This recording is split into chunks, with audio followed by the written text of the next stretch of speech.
அன்பான தோழமை நெஞ்சங்களே, உங்கள் எல்லோருக்கும் ஜீவனாவ சிந்தனை பள்ளி, சிங்காரவேல சித்தாந்த பள்ளி, பேராசிரியர் நாவா ஆராய்ச்சி பள்ளி ஆகிய பள்ளிகளின் சார்பில் அன்பான வணக்கங்களையும் வரவேற்புகளையும் தெரிவித்துக் கொள்கிறேன். இன்று நாம் 499வது மெய்நிகர் மேடைக்காக இங்கே குழுமியிருக்கிறோம். அந்த வகையிலே இது சிறப்புமிக்க ஒரு மேடையாக அமைகிறது. காரணம், வருகின்ற ஞாயிற்றுக்கிழமை நாம் 500வது மெய்நிகர் மேடையை நடத்த இருக்கிறோம். அந்த வகையில் அதற்கு முன்னோடியான ஒரு நிகழ்ச்சியாக இது அமைகிறது. மேலும் ஒரு சிறப்பு என்னவென்று சொன்னால், இன்றைக்கு ஜீவனாவ சிந்தனை பள்ளியில் நமக்கு புதிய உறவுகள் 3. ஒன்று, இன்றைய மைய உரையை ஆற்றவிருக்கின்ற தஞ்சை பல்கலைக்கழகத்தில் பணியாற்றிக் கொண்டிருக்கக்கூடிய இணை பேராசிரியர் வீரலட்சுமி அவர்கள். அதே போல இன்றைக்கு தலைமை தாங்கவிருக்கக்கூடியவர் மதுரை காமராசர் பல்கலைக்கழகத்தில் உதவி பேராசிரியராக பணியாற்றிக் கொண்டிருக்கக்கூடியவர். இன்றைய நிகழ்ச்சியை ஒருங்கிணைத்து தரவிருப்பது அஞ்சனை பாலாஜி என்று சொல்லக்கூடிய ஒரு எதிர்கால பேராசிரியர். அந்த வகையிலே நமக்கு இன்றைய நிகழ்ச்சி ஒரு தனித்தன்மை. அதே போல பாட வந்திருக்கின்ற அருமை தம்பி குரு செல்வமணி அவரும் ஒரு இடைவெளிக்கு பிறகு இன்றைக்கு இந்த நிகழ்ச்சியில் இருந்து பாட வந்திருக்கிறார். இந்த நிகழ்ச்சியிலே தமிழ்த்தாய் வாழ்த்தையும் நிறைவு பாடலையும் பாடுவதற்கு அருமை தோழன் சைமன் வந்திருக்கிறார். நிறைய தோழர்கள் இந்த அவையிலே இணைந்திருக்கிறார்கள். இன்னும் தோழர்கள் வரவிருக்கிறார்கள். மேலும் முகநூல் நிரலிலும் தோழர்கள் கலந்து கொள்வார்கள். இந்த வகையில இன்றைக்கு 499வது நிகழ்ச்சியை நாம் நடத்தவிருக்கிறோம். அதிலும் குறிப்பாக சீனிவாச ராகவன் என்று சொல்லக்கூடிய ஒரு மாபெரும் ஆளுமையை பற்றிய ஒரு அமர்வாக இந்த அமர்வு அமைகிறது. அவர் வாழ்ந்த காலத்தில் தமிழ் இலக்கிய உலகை மிகப்பெரிய அளவுக்கு செல்வாக்கு செலுத்தியவர். தமிழகத்தில் உருவான நிறைய இலக்கிய ஆளுமைகளை அவர் வடிவமைத்த ஒரு மிகப்பெரிய ஆற்றல் அவருக்கு உண்டு. அப்படிப்பட்ட ஒரு இலக்கிய ஆளுமை. அவரைத்தான் இன்றைக்கு நம்முடைய பாடுபொருளாக வைத்திருக்கிறோம். அந்த பாடுபொருள் தான் வெள்ளை பறவையின் இலக்கிய வானம் என்பதாக அமைகிறது. அந்த வகையிலே இந்த சிறப்பான நிகழ்வை ஒருங்கிணைப்பதற்கு நம்முடைய நிகழ்ச்சியில் அஞ்சனை பாலாஜி இப்போது அண்மை காலமாக தொடர்ச்சியாக நிகழ்ச்சிகளுக்கு வந்து கொண்டிருக்கிறார்கள். அதை போலவே நம்முடைய கலையரசி தோழரும் நம்முடைய நிகழ்வுகளில் வாய்ப்பு கிடைக்கும் போதெல்லாம் வந்து கலந்து கொண்டிருக்கிறார்கள்.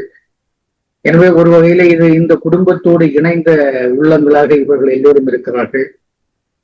புதிதாக இன்றைக்கு நம்முடைய வீரலட்சுமி தோழரும் நம்மோடு இணைகிறார்கள் என்ற முறையிலே அந்த மகிழ்ச்சியை உங்களோடு பகிர்ந்து கொண்டு, அஞ்சனை பாலாஜி நம்முடைய தூய சவேரியார் கல்லூரியில் முதுகலை நாட்டார் வழக்காற்றியல் முதுகலை பட்டப்படிப்பை முடித்துவிட்டு தற்சமயம் அவர் முனைவர் பட்ட ஆய்வுக்கான ஆயத்தங்களை செய்து கொண்டிருக்கிறார். அவர் இப்போது நம்முடைய நிகழ்வுகளை பார்க்கின்ற போது, அவருடைய ஆர்வங்களை பார்க்கின்ற போது, எதிர்காலத்தில் ஒரு ஆளுமையாக உருவாகக்கூடிய எல்லா ஆற்றல்களும் அவரிடம் அமைந்திருக்கக்கூடிய ஒரு விஷயத்தை பார்க்கிறோம். எனவேதான் அவர் இதுதான் முதன்முறை என்றாலும் கூட இந்த நிகழ்ச்சியை ஒருங்கிணைத்து தருவதற்காக அவரை கேட்டோம். அவரும் மிக ஆர்வத்தோடு இந்த நிகழ்ச்சியை ஒருங்கிணைப்பதற்கு தயார் என்று சொல்லி இங்கே வந்திருக்கிறார். எனவே அந்த இளம் தோழரை, அஞ்சனை பாலாஜி என்று சொல்லக்கூடிய அந்த இளம் தோழரை, அந்த இளம் ஆய்வாளரை இந்த நிகழ்ச்சியை ஒருங்கிணைத்து தருமாறு நான் மிக்க அன்போடு கேட்டுக்கொள்கிறேன். நன்றி எஸ்.கே. கங்கா அவர்களே. அனைவருக்கும் வணக்கம். 499வது மெய்நிகர் மேடை நிகழ்வை ஒருங்கிணைப்பதில் நான் மற்றற்ற மகிழ்ச்சி அடைகிறேன். இந்த நிகழ்விற்கு வருகை தந்திருக்கும் அனைவருக்கும் எனது வணக்கங்களையும் வரவேற்பையும் தெரிவித்துக் கொள்கிறேன். தமிழ்தாய் வாழ்த்து பாடி இந்நிகழ்வை தொடங்கி வைக்குமாறு திரு சைமன் அவர்களை வேண்டி கேட்டுக்கொள்கிறேன். சிந்தனை பள்ளி, சிங்காரவேலர் சித்தாந்த பள்ளி, பேராசிரியர் நாவா ஆராய்ச்சி பள்ளி ஆகிய பண்பாட்டு பள்ளிகளில் இணைந்திருக்கும் அனைத்து தோழர்களையும் வரவேற்றுக் கொள்கிறேன். முதல் நிகழ்வாக தமிழ்தாய் வாழ்த்து. நீராறும் கடலுடுத்த நிலமடந்தை கெளிலொழுகும் சீராரும் வதனமெனும் திகழ்பரத கண்டமிதில் தெக்கணமும் அதில் சிறந்த திராவிடனல் திருநாடும் தக்க சிறு பிறை நுதலும் தரித்தனரும் திலகமுமே அத்திலக வாசனை போல் அனைத்துலகும் இன்பமுற எத்திசையும் புகழ் மணக்க இருந்த பெரும் தமிழனங்கே தமிழனங்கே உன் சீரிலமை சிரம் வியந்து செயல் மறந்து வாழ்த்துதுமே வாழ்த்துதுமே வாழ்த்துதுமே. நன்றி தோழர்களே. நன்றி சைமன் அவர்களே. புத்தரும் வள்ளுவரும் வாழ்வின் நெறிகளை நமக்கு அளித்தவர்கள். அவர்களது மொழிகளை கூறி நாம் இந்நிகழ்வை ஆரம்பிக்கலாம். நிகழ்வின் முதல் கட்டமாக புத்தர் மொழி கூற வருமாறு எஸ்.கே. கங்கா அவர்களை அழைக்கிறேன். தோழர்களே, இன்றைய புத்தனுடைய மொழியாக மகான்களுக்கு மரணம் என்பது சாதாரணமான ஒன்று. வாழும் காலத்தில் நாம் எப்படி வாழ்கிறோம் என்பதில் தான் அவர்களின் கவனம் இருக்குமே தவிர இறப்பை பற்றிய எண்ணமோ துயரமோ அச்சமோ அவர்களை அணுகுவதில்லை. நன்றி. இசைப்பாடல் பாடி இந்நிகழ்விற்கு மெருகூட்ட தோழர் குரு செல்வமணி அவர்கள் வந்திருக்கிறார். இவர் திருவாரூர் மாவட்ட கலை இலக்கிய பெருமன்றத்தின் மாவட்ட துணைத் தலைவர், அரசு தொழிற்சங்கத்தின் முன்னணி தோழர். இவர் ஒரு அருமையான பாடகர். நாட்டுப்புற அடித்தட்டு மக்களின் பாடல்களை இவரது குரல் வளத்தால் மிகவும் கம்பீரமாக ஒலிக்கச் செய்பவர். இத்தகு ஆற்றல் கொண்ட தோழர் குரு செல்வமணி அவர்களை இசைப்பாடல் பாட வரவேற்கிறேன். சிந்தனை பள்ளியினுடைய 499வது மெய்நிகர் மேடையின் தலைவர், மதுரை காமராஜர் பல்கலைக்கழகத்தினுடைய உதவி பேராசிரியர் முனைவர் தோழர் ஆ. கலையரசி அவர்களுக்கும், வெள்ளைப்பறவின் இலக்கிய வானம் நூல் பற்றிய உரையாளர், எங்கள் மண்ணினுடைய மைந்தர், தஞ்சை தமிழ் பல்கலைக்கழகத்தினுடைய இணை பேராசிரியர் முனைவர் எஸ். வீரலட்சுமி அவர்களுக்கும், இந்த நிகழ்ச்சியை ஒருங்கிணைத்து வழங்கிக் கொண்டிருக்கிற நாட்டார் வழக்காற்றிய ஆய்வாளர் அஞ்சனை பாலாஜி அவர்களுக்கும், இந்த நிகழ்ச்சி தொடர்ச்சியாக சிறப்பாக நடைபெற என்றென்றும் எல்லா நிகழ்வுக்கும் உறுதுணையாக இருக்கிற அண்ணன் எஸ்.கே. கங்கா அவர்களுக்கும், இந்த நிகழ்ச்சியில் முகநூல் வழியாகவும் நேரடியாகவும் பங்கெடுத்திருக்கிற அனைத்து தோழமை நெஞ்சங்களுக்கும் பணிவான வணக்கத்தினை தெரிவித்துக் கொண்டு, கவிஞர் இளைய கம்பன் எழுதி சித்தன் ஜெயமூர்த்தி பாடிய தாயை பற்றிய ஒரு பாடல். இதுல என்ன சிறப்பு அப்படின்னு சொன்னா, எப்போதெல்லாம் நான் பாட வருகிறேனோ அப்பொழுதெல்லாம் தஞ்சை தமிழ் பல்கலை, அதாவது எங்க மண்ணை சார்ந்த ஒரு பேராசிரியர்கள் தான் இதுல உரையாளரா பங்கெடுக்கிறாங்கிறது மிக்க மகிழ்ச்சியாக இருக்கிறது என்பதை தெரிவித்துக் கொண்டு தாயை பற்றிய ஒரு பாடல் பாடுகிறேன். 300 நாள் சுமந்து என்ன மூச்சடக்கி பெத்தெடுத்து பல 100 தவம் இருந்து என்ன பக்குவமா என்றெடுத்து மாருளையும் அம்மா தோளுலையும் நான் உறங்க யானை கட்டி காட்டுலையும் மேட்டுலையும் நெத்தி வேக நித்தம் சுட்டி எனக்காக தியாகம் செஞ்ச சாமி, எனக்காக தியாகம் செஞ்ச சாமி, என்னைக்குமே நீதாயம் பூமி, என்னைக்குமே நீதாயம் பூமி. தொப்புள் கொடி சொந்தம் தந்து தொட்டில் கட்டி ஆராட்டி, தொப்புள் கொடி சொந்தம் தந்து தொட்டில் கட்டி ஆராட்டி, முத முத்தமிட்டு மூச்சி காத்த பங்கு போட்டு, முத முத்தமிட்டு மூச்சி காத்த பங்கு போட்டு, பொத்தி பொத்தி என்ன வளர்த்தது யாரு, பொத்தி பொத்தி என்ன வளர்த்தது யாரு, நீதானு சொல்லி தெரியணுமா ஓ அம்மா ஓ கோடி சாமி உனக்கு ஈடாகுமா.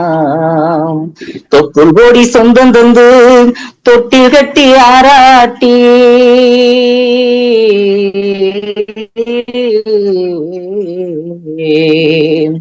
களவெட்ட நெல்லறுக்க கால் அடுக்க நீ நடப்ப, களவெட்ட நெல்லறுக்க கால் அடுக்க நீ நடப்ப, நெல்லு சோறு பொங்கி தந்து நீச்சல் தண்ணி நீ குடிப்ப, நெல்லு சோறு பொங்கி தந்து நீச்சல் தண்ணி நீ கொடுப்ப, மாத்தி கட்ட இல்லாம விதியேன்னு நீ இருப்ப, மாத்தி கட்ட இல்லாம விதியேன்னு நீ இருப்ப, சேப்பு கட்டி சேர்த்து வச்சு புது துணி நீ எடுப்ப, எனக்கு தலைவலின்னா கண்ணீரை நீ வெடிப்ப, உருவட்ட சாமி கும்பிட்டு திருநீர நீ முடிப்ப, என்ன தச்சு தலை சீவி பள்ளிக்கு அனுப்பி வைப்ப, சாயங்காலம் வீடு வந்தா வாரி நெட்டி முறிப்பேன்,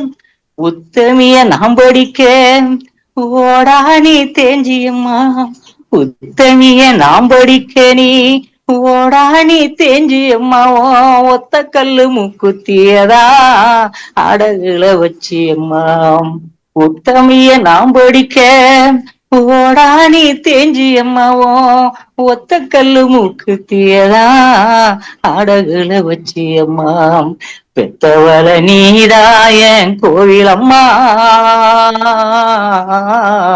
பெத்தவள நீதாய கோவிலம்மா, ஓ தியாகத்துக்கு தெய்வந்தான் நிகராகுமா. தொப்புள் கொடி சொந்தம் தந்து தொட்டில் கட்டி ஆராட்டி,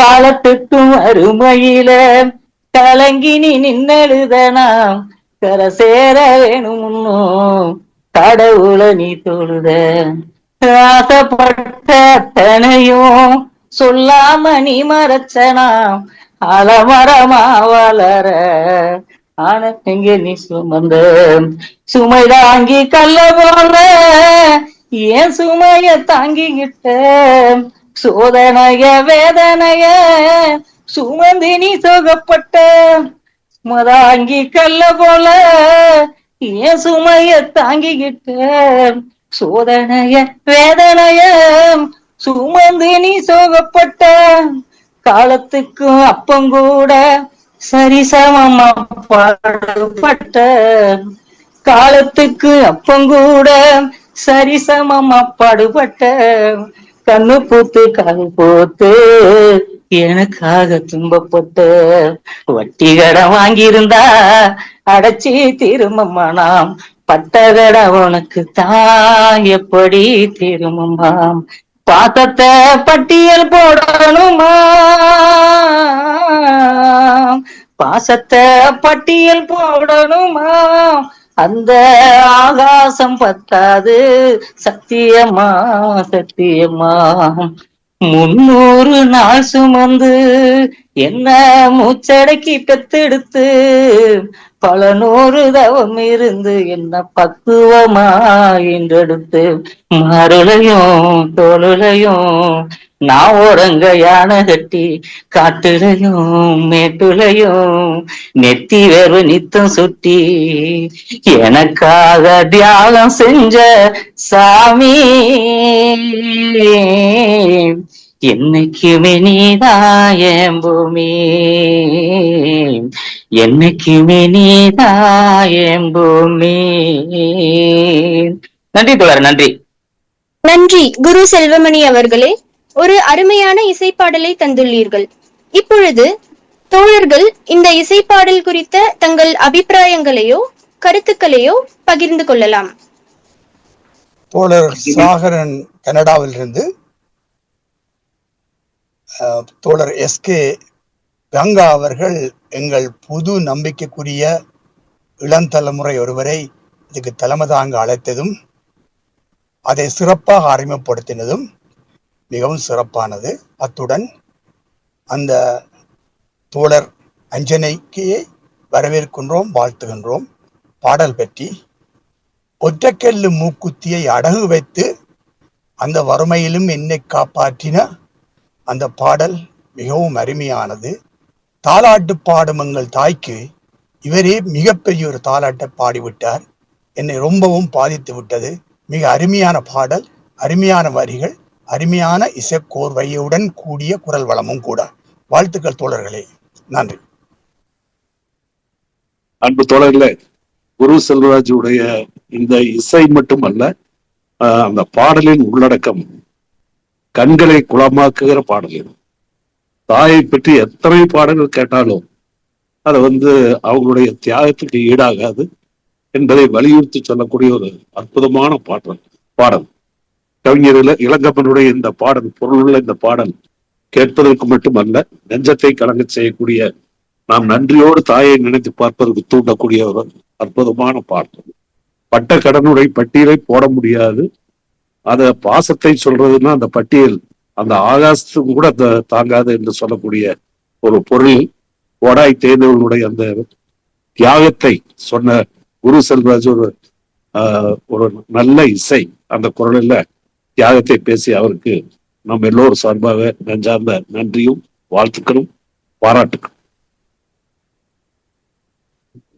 நம்முடைய குரு செல்வமணியுடைய பாடல் நம் எல்லோருடைய மனங்களையும் மெய்சிலிருக்க வைத்திருக்கும் என்று நம்முடைய தோழர் கே சொன்னபடி அல்லது தோழர் சாகரன் குறிப்பிட்டபடி தாயை பற்றி பாடுகின்ற ஒரு பாடல்.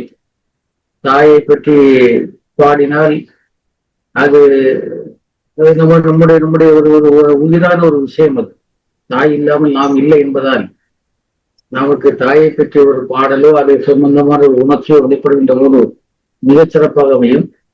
அது குறிப்பாக நம்முடைய குரு செல்வமணிக்கு ஒரு நன்றியை சொல்ல வேண்டும். இது இன்றைக்கு இந்த அம்மாவை பற்றிய பாடலை தேர்ந்தெடுத்து இங்கே பாடிய போது எனக்கு இதுக்கு தலைமை தாங்குவது ஒரு பெண், கலையரசி என்ற பேராசிரியர், அல்லது இன்றைக்கு உரையை தரவிருப்பது நம்முடைய வீரலட்சுமி என்ற பெண் ஒரு பேராசிரியர், அதே போல இங்கே ஒருங்கிணைத்துக் கொண்டிருக்கக்கூடிய அருமையாக ஒருங்கிணைத்துக் கொண்டிருக்கக்கூடிய அஞ்சனை பாலாஜி ஒரு பெண்.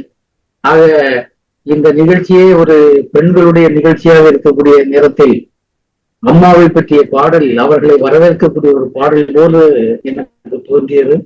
செல்வமணிக்கு என்னுடைய அன்பு வாழ்த்து.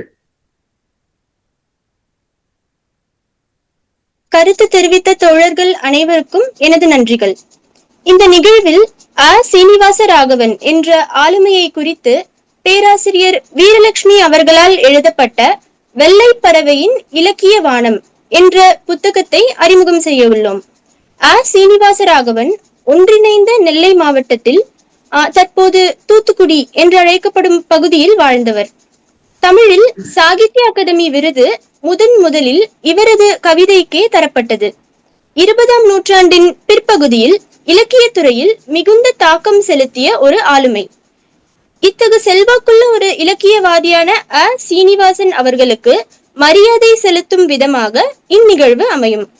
இவரை பற்றி எழுதப்பட்ட இந்த புத்தகத்தின் ஆசிரியரே இந்த நிகழ்வில் சிறப்புரை ஆற்றியிருக்கிறார். இத்தகு சிறப்பு அம்சங்களை கொண்ட இந்நிகழ்விற்கு பேராசிரியர் கலையரசி அவர்கள் தலைமையுரையாற்ற இருக்கிறார். இவர் ஜீவானாவா சிந்தனை பள்ளியின் நிகழ்ச்சிகள் அனைத்திலும் தொடர்ச்சியாக பங்கேற்று வருகிறார். இவர் தேனி மாவட்டத்தில் உள்ள ராமகிருஷ்ணாபுரம் என்ற ஊரை சார்ந்தவர்.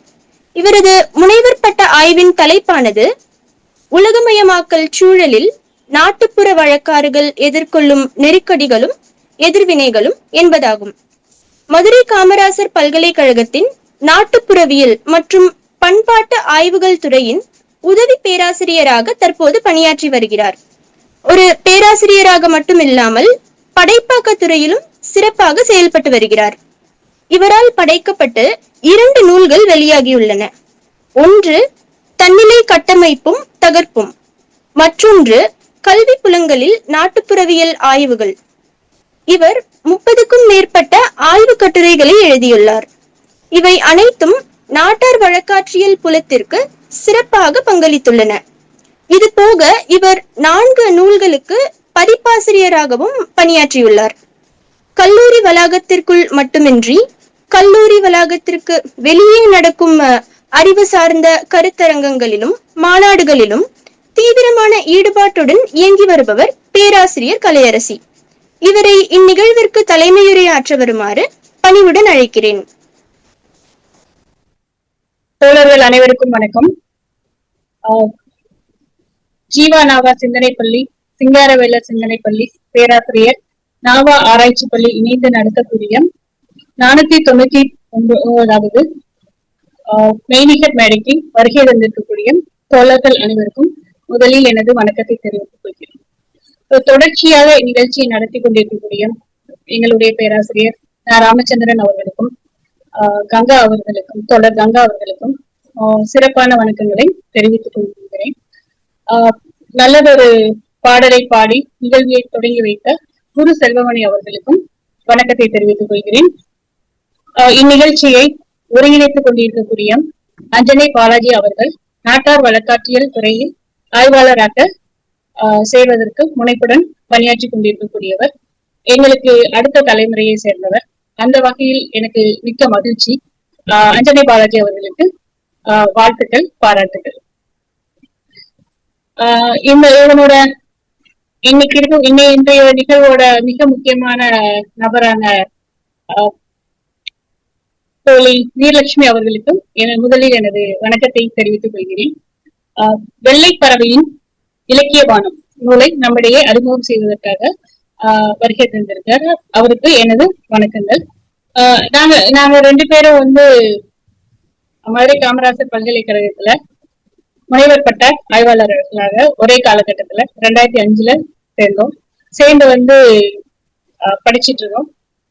படிக்கிற காலகட்டங்கள்ல நாங்க மதுரையில அப்ப நிறைய நிகழ்வுகள் நடக்கும். இலக்கிய கூட்டங்கள், கருத்தரங்குகள், நிறைய நாடக அரங்குகள், பயிலரங்குகள், அதுக்கப்புறம் டாக்குமெண்ட்ரி பிலிம்ஸ் போடுறது, இந்த மாதிரியான நிறைய நிகழ்வுகள் நடக்கும். அப்ப நாங்க எல்லாரும் பெண் ஆய்வாளர்கள் எல்லாம் சேர்ந்து அந்த நிகழ்வுக்கு போறது அப்படிங்கிற ஒரு தொடர்ச்சியான விஷயத்த வச்சிருக்கோம். அந்த தொடர்ச்சி இன்னைய வரைக்கும் தோழி வீரலட்சுமி அவர்களுக்கும் எனக்கும் தொடருது. அதே மாதிரி அவருடைய இணையர் சரவணஜோதி அவர்கள் இங்கதான் Madurai Kamarajar பல்கலைக்கழகத்துலதான் MA Tamil, MPhil, PhD எல்லாம் பண்ணாங்க. இப்ப ஒரு தியாகராசர் கல்லூரியில தமிழ் துறையில பேராசிரியர் பணியாற்றிட்டு இருக்காரு. நாங்க எல்லாம் ஒரு சாலை மாணாக்கர்கள் அப்படின்னு சொல்றதுல எனக்கு மிகுந்த சந்தோஷம். ஏன்னா ஒரு சாலை மாணாக்கர்களாக படிச்சு ஒரே காலகட்டங்கள்ல அடுத்தடுத்த கட்டத்துக்கு நகர்ந்திருக்கோம் அப்படிங்கிறது ரொம்ப மகிழ்ச்சியான ஒரு விஷயம். இதுல வீரலட்சுமி அவர்களை பத்தி குறிப்பிட்டு சொல்லணும் அப்படின்னா, அடிப்படையில அவர் ஒரு மார்க்சிய பின்புலத்துல இருக்கக்கூடிய ஃபேமிலில இருந்து, குடும்பங்கள்ல இருந்து வந்த ஒருத்தர். இயல்பிலேயே அவருக்கு அந்த மார்க்சிய சித்தாந்தம் அப்படிங்கிறது அவருக்கு அடிநாதமா அவரோட எல்லா விதமான உரையாடல்களையும் அது இருக்கிறத தொடர்ச்சியா பார்த்துட்டு வரும். அதே நேரத்துல ஒரு அறச்சீற்றம் உள்ள நபர் அப்படின்னு நான் சொல்லுவேன் அவங்க. ஏன்னா எந்த ஒரு இடத்துலயும் அது தவறு அப்படின்னா அதை நேருக்கு நேரம் கண்டிக்கக்கூடிய ஒரு நபராகவும், தொடர்ச்சியா இருந்துட்டு வர்றத பார்க்கிறோம். அவர் வந்து முனைவர் பட்டம் முடிச்சதுக்கு அப்புறம் சிவகாசியில வந்து எஸ்எஃப்ஆர் கல்லூரியில ஒரு 6 வருடம் வந்து பேராசிரியரா பணியாற்றுறாங்க. அதுக்கப்புறம் மலேசியால சுல்தான் யூனிவர்சிட்டி போயிடுறாங்க. அங்க ஒரு 4 வருஷம் பேராசிரியராக பணியாற்றி அங்க இருக்கக்கூடிய மாணவர்களுக்கு தமிழ் கற்பிப்பதும் ஆய்வு நெறியாளராகவும் செயல்பட்டிருக்காங்க. அவங்களுடைய அந்த ஆய்வு கட்டுரைகள், நூல்கள் அப்படிங்கிறது மிக முக்கியமான நூல்கள் அப்படின்னு சொல்ல வேண்டியது அவசியம். ஏன்னா வந்து ஒரு அவர் இப்ப கொண்டு வந்திருக்கக்கூடிய முக்கியமான நூல்கள்லாம் வந்து ரொம்ப கவனிக்கத்தக்க நூல்களா இருக்கிறத பார்க்க முடியுது. புலம்பெயர்ந்த பறவை பற்றின ஒரு நூல், அதுக்கப்புறம் வந்து ஜப்பானிய ஜென் கவிஞர்கள் பத்தின நூல் பிச்சை பாத்திரமும் வயலட் பூக்களும் சொல்லிட்டு ஒரு புத்தகம். அது மாதிரி மிக முக்கியமான நூல்கள் அது இருந்தோம். ஏன்னா ஜப்பானிய ஜென் கவிதைகளை புரிஞ்சுக்கிறது அப்படிங்கிறதே மிக கஷ்டமான ஒரு விஷயம். அதை புரிஞ்சுக்கிட்டு அதை மொழிபெயர்க்கிறது, அதை வந்து அதை வெளியில கொண்டு வரணும் அப்படின்னா ஒரு ஆழ்ந்த இலக்கிய அனுபவமும் ஒரு வாழ்வியல் அனுபவமும் இருந்தால்தான் அது வந்து சாத்தியப்படும். அது வந்து வீரலட்சுமி அவர்களுக்கு சாத்தியப்பட்டிருக்கு அப்படின்னு தான் நினைக்க தோணுது. அதே மாதிரி அவருடைய மிக முக்கியமான இன்னொரு நூல் வந்து இந்த வெள்ளைப்பறவை இலக்கியவானம் அப்படிங்கிற அந்த நூல். அவருடைய ஆய்வு காலத்துல அவர் செஞ்ச அந்த ஆய்வு அவர் வந்து புத்தகமாகவும் வெளியிட்டிருக்கிறத நம்ம பார்க்க முடியுது.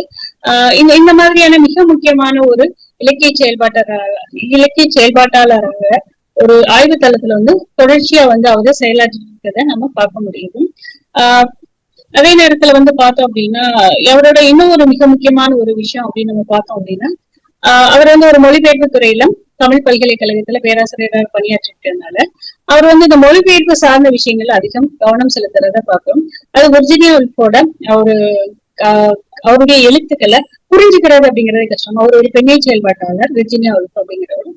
அவரை புரிஞ்சுக்கிறது அப்படிங்கிறதே கஷ்டம். ஆனா அதை புரிஞ்சுக்கிட்டு அதை வந்து மொழிபெயர்த்திருக்கிறது அப்படிங்கிறதும் தொடர்ச்சியாக அவருடைய எழுத்துக்களை மொழிபெயர்த்து வீரலட்சுமி அவர்கள் வந்து வெகுஜன இதழான உயிர்மையில வந்து தொடர்ச்சியா வெளியிட்டு இருக்காங்க. இந்த மாதிரியான ஒரு இலக்கிய தளத்துல ஒரு மொழிபெயர்ப்பு தளத்துல அவர் வந்து மிக முக்கியமான பணியை செஞ்சுட்டு இருக்காரு. இதுல இன்னும் குறிப்பிடத்தகுந்த ஒரு விஷயம் அப்படின்னா பண்பாட்டு ஆய்வாளரா வந்து எனக்கு அவர்கிட்ட ரொம்ப பிடிச்ச விஷயம் என்ன அப்படின்னா பரமசிவன் அவருடைய பண்பாட்டு அசைவுகள் மூலம் வந்து இவருடைய ஆய்வு மாணவர்கள் வந்து மொழிபெயர்த்து ஆய்வேடு வந்து சமர்ப்பிச்சிருக்காங்க. அதே மாதிரி நான் முத்துக்குமாருடைய பாடல்களை வந்து அவங்க வந்து மொழிபெயர்த்து ஆய்வேடா வந்து மாத்திருக்காங்க. இந்த மாதிரியான மிக முக்கியமான பங்களிப்பினை வந்து தமிழ் சமூகத்துக்கு செஞ்சுட்டு வரக்கூடிய ஒரு மிக முக்கியமான நபர் தான் வந்து நம்மளுடைய வீரலட்சுமி அவர்கள். அவர் காலகட்டத்துல அவர் PhD பண்றதுக்கு அவர் எடுத்துக்கிட்ட இந்த ஆய்வு நூலை வந்து அவரு அதுல ஒர்க் பண்ணி அவர் புத்தகமா வெளியிட்டிருக்காரு. அதான் இப்ப நம்ம கிட்ட பேச வந்திருக்காங்க. அவங்களுக்கு வந்து என்னுடைய சிறப்பான வணக்கங்களையும் நன்றிகளையும் தெரிவிச்சுக்கிறேன். ஏன்னா இதுல கூடுதலா சொல்லணும்னா தோழர் கங்கா அவர்கள் வந்து என்கிட்ட தலைமுறை ஆற்றணும் அப்படின்னு வந்து கேட்டாங்க. எனக்கு ஒரு 2 விஷயம் வந்து மனசுல தோணுச்சு. ஒண்ணு என்ன அப்படின்னா நம்ம அவ்வளவு பெரிய அப்பாட்டக்கர் இல்லையே, தலைமுறை ஆற்றல் அளவுக்குலாம் அப்படிங்கிற மாதிரியான ஒரு விஷயம் தோணுச்சு. அதுக்கப்புறம் இன்னொன்னு வந்து சரி வயசாயிடுச்சு போல நமக்கு, நம்ம இவ்வளவு நாளா வந்து நம்ம சீனியர்ஸவே பார்த்து வந்துட்டோம், நமக்கு இப்ப வயசாயிடுச்சு போல அதனாலதான் தலைமுறை ஆற்றல் சொல்றாங்களோ அப்படிங்கிற மாதிரி 2 விஷயம் தோணுச்சு. இதுல சரி நம்மளுடைய தோழி வீரலட்சுமி அவர்கள் தானே, அதனால ரொம்ப 2 பேரும் ஒரு சாலை மாணாக்கர்கள்னால ஓரளவுக்கு அவரை பத்தி நம்மளால சொல்ல முடியும் அப்படிங்கிறதுனால அந்த தலைமுறைக்கு வந்து செய்தி தெரிவிச்சோம். தலைமுறை அப்படிங்கிறதுனால கொஞ்சம் சில விஷயங்களை வந்து உங்களோட பகிர்ந்துக்கலாம் அப்படின்னு நான் நினைக்கிறேன். இன்றைய சூழல்ல வந்து ஒரு பிம்பங்கள் வந்து நம்மள சூழ்ந்து இருக்கிறத பார்க்கிறோம். காட்சி அரசியல் வந்து மிக தீவிரமாக முன்னெடுத்துட்டு இருக்கக்கூடிய ஒரு காலகட்டத்துல எழுத்தை இல்ல ஒரு புத்தகங்களை அறிமுகம் செய்யறது அப்படிங்கிறது ஒரு காத்திரமான ஒரு அரசியல் செயல்பாடு அப்படின்னு தான் நம்ம பார்க்க வேண்டியது. ஏன்னா இந்த காட்சிகள் வழியிலான இந்த ஊடகங்கள் உருவாக்கக்கூடிய உண்மையை போன்ற உண்மை, உண்மை அல்லாத உண்மை, கருத்தற்ற உண்மை அப்படின்னு பல விஷயங்கள் வந்து தொடர்ச்சியா வந்து ஆய்வுலகத்துல வந்து சில சொல்லாடல் வந்துட்டே இருக்கிறத நம்ம பார்க்க முடியுது. இப்ப இந்த உண்மையை போன்ற உண்மை, பொய்யை போன்ற உண்மை, பொய்யை போன்ற பொய், இப்படி நிறைய விஷயங்கள் இந்த காட்சி ஊடகத்தை வச்சு அடிப்படையா வச்சுட்டு வரதை பார்க்கணும். ஏன்னா காட்சியை விளங்கிக்கிறதும் அதை புரிஞ்சுக்கிறதுக்கு வந்து நிறைய தியரிஸ வந்து உருவாக்குறாங்க. அப்படி உருவாக்கக்கூடிய அந்த தியரிஸ் எல்லாம் வந்து வேறொரு கட்டத்துல வந்து வேறொரு விஷயமா நகர்றத நம்ம பார்க்க முடியுது. அப்படி வந்து காட்சி அரசியல் அப்படிங்கிறதுல இன்னைக்கு இதே நேரத்துல வந்து ஒரு உலக அளவுல நடக்கக்கூடிய இணைய வழியிலான உரையாடல்கள், இல்ல இணைய வழியில நமக்கு கிடைக்கக்கூடிய தகவல்கள் எல்லாமே வந்து நம்ம மூளையை வந்து நிரப்பிக்கிட்டே இருக்கிறத நம்ம பார்க்க முடியும். ஒரு பக்கம் இந்த காட்சி ஊடகங்களுடைய இந்த தகவல்கள், இன்னொரு பக்கம் இணைய வழியாக நமக்கு கிடைக்கக்கூடிய தகவல்கள் எல்லாமே வந்து நம்மள குழப்பத்திலே வச்சுட்டு இருக்கிற மாதிரியெல்லாம் ஒரு சூழல் இருக்கிறத நம்ம பார்க்க முடியுது. இப்ப இந்த குழப்பங்கள்ல எல்லாம் வெளியில இருக்கிறதுக்கும் தள்ளி இருக்கிறதுக்கும், இல்ல இந்த குழப்பங்களை புரிந்து கொள்வதற்கும் நம்ம திரும்ப எங்கதான் போக வேண்டியிருக்கு அப்படின்னா நம்மளுடைய புத்தகங்கள் வழியா தான் அதை புரிஞ்சுக்க வேண்டியிருக்கு. அந்த மாதிரியான ஒரு சூழல்ல இந்த இந்த இந்த இந்த ஒரு ஒரு ஒரு டிஜிட்டல் வேர்ல்டு, இல்ல இன்னைக்கு சொல்லக்கூடிய இவங்களுடைய இந்த டிஜிட்டல் ஏரால வந்து நம்ம வந்து புத்தகங்களை பேசுறது அப்படிங்கறதே வந்து ஒரு அதிகாரத்திற்கு எதிரான செயல்பாடா தான் நம்ம சொல்லலாம். கீழே கைவியலாளர் எட்வர்ட் சையத் பாலஸ்தீனிய போராளி சொல்றது மாதிரி அதிகாரத்தை நோக்கி உண்மைகளை பேசும். அதற்கு வந்து இந்த நூலரங்கம் அமையட்டும் அப்படின்னு நான் நினைக்கிறேன். இதுல இன்னும் கூடுதலா நான் இன்னொரு விஷயத்தையும் பகிர்ந்துக்கலாம்னு நினைக்கிறேன். என்ன அப்படின்னா, ஒரு காலகட்டத்துல தமிழ் இலக்கியம் இல்ல நவீன இலக்கியம் உருவான அந்த காலகட்டத்துல சீனிவாச ராகவன் வந்து வராரு. அவரு ஒரு மிக முக்கியமான ஒரு இலக்கிய செயல்பாட்டாளராக இருக்கிறத வந்து நம்ம பார்க்க முடியுது. அவர் வந்து நிறைய கவிதைகள் எழுதுறாரு, நிறைய இலக்கிய கூட்டங்கள்ல பங்கேற்கிறாரு. அந்த காலகட்டத்துல நடைபெற்ற கம்பராமாயண விழா, கம்பம் விழா, இந்த மாதிரியான விழாக்கள்ல நிறைய அவர் பேசியிருக்காரு அப்படிங்கிறத நம்ம வந்து இணையவழி தகவல் மூலமா தெரிஞ்சுக்க முடியுது. என்னோட வந்து வீரலட்சுமி வந்து இன்னும் அழகா தெளிவா நல்லா சொல்லுவாங்க. இப்ப அந்த மாதிரியான ஒரு சீனிவாச ராகவன் அப்படிங்கிற அந்த பேராசிரியர் வந்து நம்ம தெரிஞ்சுக்கிறது வழியாக அந்த காலகட்டத்துல நடந்த அந்த காலகட்டத்துல நடந்த ஒரு இலக்கிய செயல்பாடுகள் எப்படி இருந்தது அப்படிங்கிறத இன்னைக்கு இருக்கக்கூடிய இளம் தலைமுறையினர் புரிஞ்சுக்கிறதுக்கான ஒரு வாய்ப்பாக இந்த நூலரங்கம் அமையும் அப்படின்னு நான் நினைக்கிறேன். இல்ல இன்னும் கூடுதலான ஒரு மிக முக்கியமான விஷயம் என்ன அப்படின்னு பார்த்தோம்னா, இது வந்து 1990களுக்கு அப்புறம் வந்து தமிழ் இலக்கிய சூழல் வந்து வேறொன்னா மாறுறத பார்க்க முடியுது. 1990க்கு முன்னாடி வரைக்கும் ஒரு ஊரு, ஒரு தெரு, சில ஊர்கள், சில தெருக்கள் மட்டுமே வந்து இயங்கிட்டு வந்த இந்த நவீன இலக்கிய வெளி அப்படிங்கிறது ஒரு பரந்துபட்ட தளத்துக்கு இல்ல ஒரு குக்கிராமங்களை நோக்கி போறதை நம்ம பார்க்க முடியுது. அதுல வந்து கி ராஜநாராயணன் அவர்கள் ஒரு முன்னேற்றியரா வந்து அவர் செயல்பட்டு கரிசல் பகுதியில் இருக்கக்கூடிய மக்களுடைய வழக்காறுகளை இல்ல அவங்களுடைய வாழ்வியல் வெளிகளை வந்து இலக்கியங்களுக்குள்ள கொண்டு வர்றாரு. கோபல கிராமம் அப்படிங்கிற நாவலா வந்து கொண்டு வர்றாரு. அதுக்கப்புறம் வட்டார நாவல்கள் பெருகுது, தலித்திய நாவல்கள் பெருகுது, பெண்ணிய நாவல்கள் பெருக தொடங்குறது அப்படிங்கிறத பார்க்கணும். அதே நேரத்துல அந்த நாவல்களை ஏற்பதும் மறுப்பதும் அப்படிங்கிற மாதிரியான ரெண்டு விஷயம் நடக்கிறத பார்க்கணும். இப்ப ஏற்றுக்கிறவங்க அதை கொண்டாடுறது அப்படிங்கிறதும், அதே நேரத்துல இது எல்லாமே இலக்கியமே இல்ல, இதெல்லாமே வந்து ஒரு பிரச்சார நெடி இருக்கு, ஒரு மார்க்சிய பிரச்சார நெடி இருக்கு, இல்ல வந்து ஒரு தலித்திய புலம்பல்கள் இருக்கு, இல்ல அந்த மாதிரி நிறைய விமர்சனங்கள், அந்த விமர்சனங்கள் அப்படிங்கிறத விட ஒரு மறுப்பாளர்கள் சொன்ன விஷயமா இருக்கிறத நம்ம பார்க்க முடியும். பெண்ணிய எழுத்துக்களின் மேலையும் புலம்பல்களாக இந்த எழுத்துக்கள் இருக்கு அப்படின்னு சொன்னதையும் நம்ம பார்க்க முடியாது. அப்ப இந்த மாதிரியான ஒரு தமிழ் சூழல ஒரு காலகட்டம் வரைக்கும் ஒரு சில ஊர்கள்ல, ஒரு சில குடியிருப்புகள்ல மட்டும் இருந்தப்ப அது உயர்வானதாக, செவ்வியல் தன்மை கொண்டதாக பார்க்கப்பட்ட நவீன இலக்கியம், அதுக்கப்புறம் ஒரு மக்கள் பத்தி, ஒடுக்கப்பட்ட மக்கள், அடித்தள மக்கள், உழைக்கும் மக்களை பத்தி பேச ஆரம்பிச்சதுக்கு அப்புறம் அந்த இலக்கியங்கள் வந்து ஒரு பிரச்சார நெடிய அடிக்கிறதாக, ஒரு முற்போக்கு தன்மையான இதாதான் இருக்கே தவிர அது இலக்கியமாவே இல்லை அப்படின்னு ஒரு குற்றச்சாட்டுக்கும் ஆளானது நம்ம பார்க்க முடியும். ஆனா அதையெல்லாம் மீறி சாகித்ய அகாடமியினுடைய அந்த விருது வழங்குறது அப்படிங்கிறது தொடர்ச்சியா இடது பக்க சார்பாவே இருக்கிறதையும் நம்ம தொடர்ச்சியா பார்க்க முடியுது. இப்ப கடைசியா வந்து 2025ல தமிழ்ச்செல்வன் அவர்களுக்கு கொடுக்கக்கூடிய அந்த விருதும் ஒரு இடதுபக்க சார்புள்ள விருதா தான் நம்ம பார்க்க முடியுது. இப்படி தொடர்ச்சியா இதெல்லாம் இலக்கியம் இல்லைன்னு ஒரு தொடர்ச்சியான ஒரு பேச்சு இருக்கிற அதே வேளையில இந்த முற்போக்கு இலக்கியங்களுக்கு தொடர்ச்சியாக சாகித்ய அகாடமி விருது வழங்குவதையும் நம்ம பார்க்க முடியும். சாகித்ய அகாடமி பத்தி நமக்கு 1000 விமர்சனங்கள், வருத்தங்கள் இருந்தாலும் இன்னைக்கும் அது ஒரு மதிப்பிற்குரிய ஒரு விருதா வந்து இருக்கிறத பார்க்க முடியுது. இந்த மாதிரியான ஒரு சாகித்ய அகாடமி விருது பெற்ற ஒரு வெள்ளை பறவை அப்படிங்கிற அந்த கவிதை நூலை பத்தி நம்ம வீரலட்சுமியோடைய எழுதின அந்த புத்தகத்தை பத்தி உங்களோட சேர்ந்து நானும் தெரிஞ்சுக்கிறதுக்கு ஆர்வமா இருக்கேன். நன்றி தோழர். நன்றி கலையரசி அவர்களே. இப்பொழுது சிறப்புரைக்கு செல்வோம். இன்று சிறப்புரை ஆற்ற இருப்பவர் பேராசிரியர் வீரலட்சுமி அவர்கள். இவர் சிவகலையில் உள்ள ஸ்டாண்டர்ட் ஃபயர்வொர்க்ஸ் ராஜரத்னம் பெண்கள் கல்லூரியில் 6 ஆண்டுகள் பணியாற்றியுள்ளார். பின்னர் மலேசியாவில் உள்ள சுல்தான் இட்ரிஸ் கல்வி பல்கலைக்கழகத்தின் நவீன மொழிகள் துறையில் 4 ஆண்டுகள் பேராசிரியராக பணியாற்றியுள்ளார். தற்போது தஞ்சை தமிழ் பல்கலைக்கழகத்தின் மொழியாக்க துறையில் இணை பேராசிரியராக கடந்த 8 ஆண்டுகளாக பணியாற்றி வருகிறார். இவர் பல முதுகலை, முதுநிலை மற்றும் முனைவர் பட்ட ஆய்வுகளை நெறிப்படுத்தியுள்ளார். ஒரு பேராசிரியராக இவர் மேற்கொண்ட இத்தகு நீண்ட அனுபவ பயணம் வியப்பை அளிக்கிறது. பேராசிரியராக மட்டுமின்றி படைப்பாக்கம் மற்றும் மொழிபெயர்ப்பு துறைகளிலும் திறம்பட ஆளுமை செலுத்தி வருபவர். இவர் 2 கவிதை தொகுப்புகளை தமிழில் மொழிபெயர்த்துள்ளார்.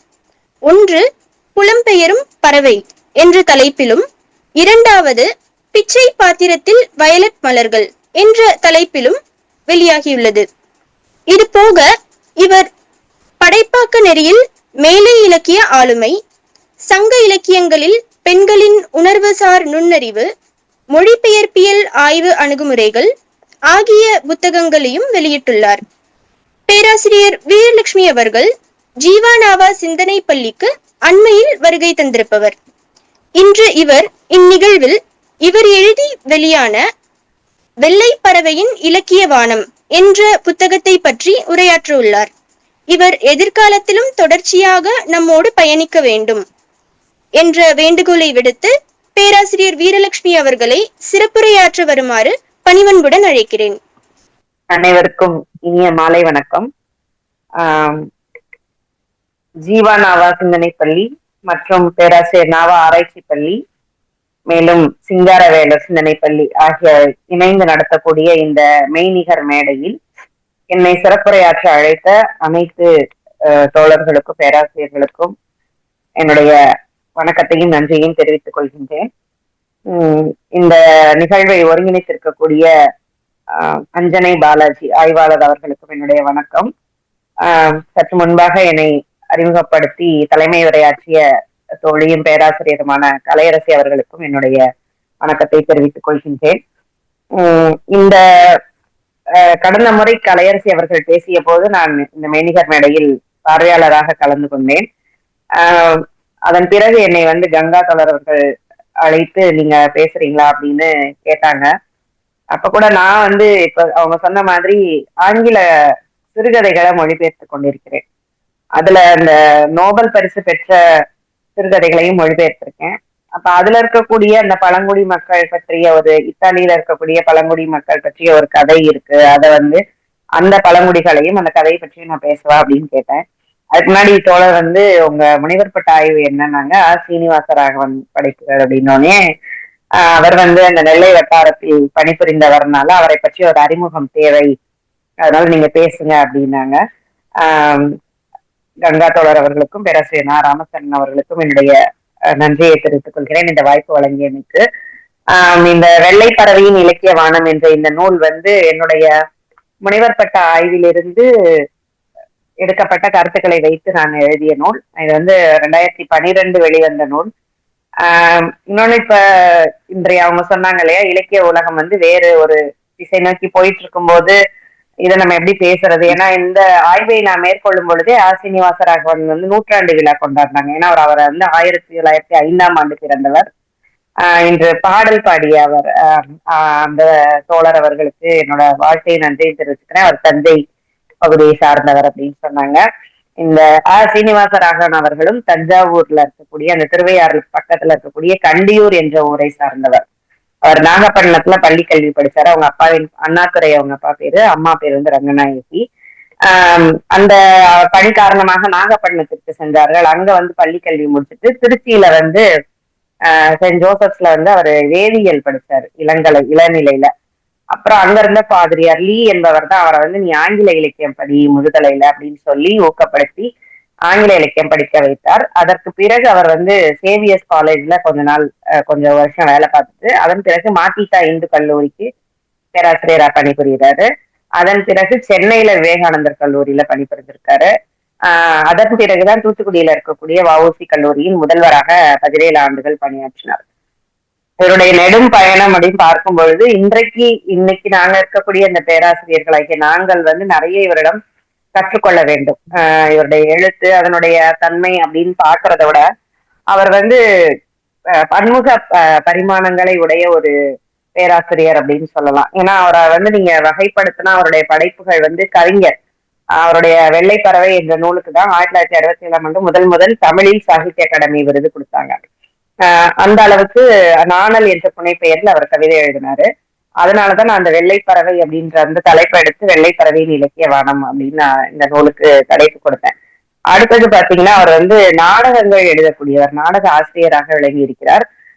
இவருடைய நாடகங்கள் வந்து வானொலி நாடகமாகவும் இருக்கிறது. படிப்பதற்கு பொதுவா நாடகத்தை சொல்லுவாங்க படிப்பதற்கு நடிப்பதற்கு அப்படின்னு சொல்லிட்டு.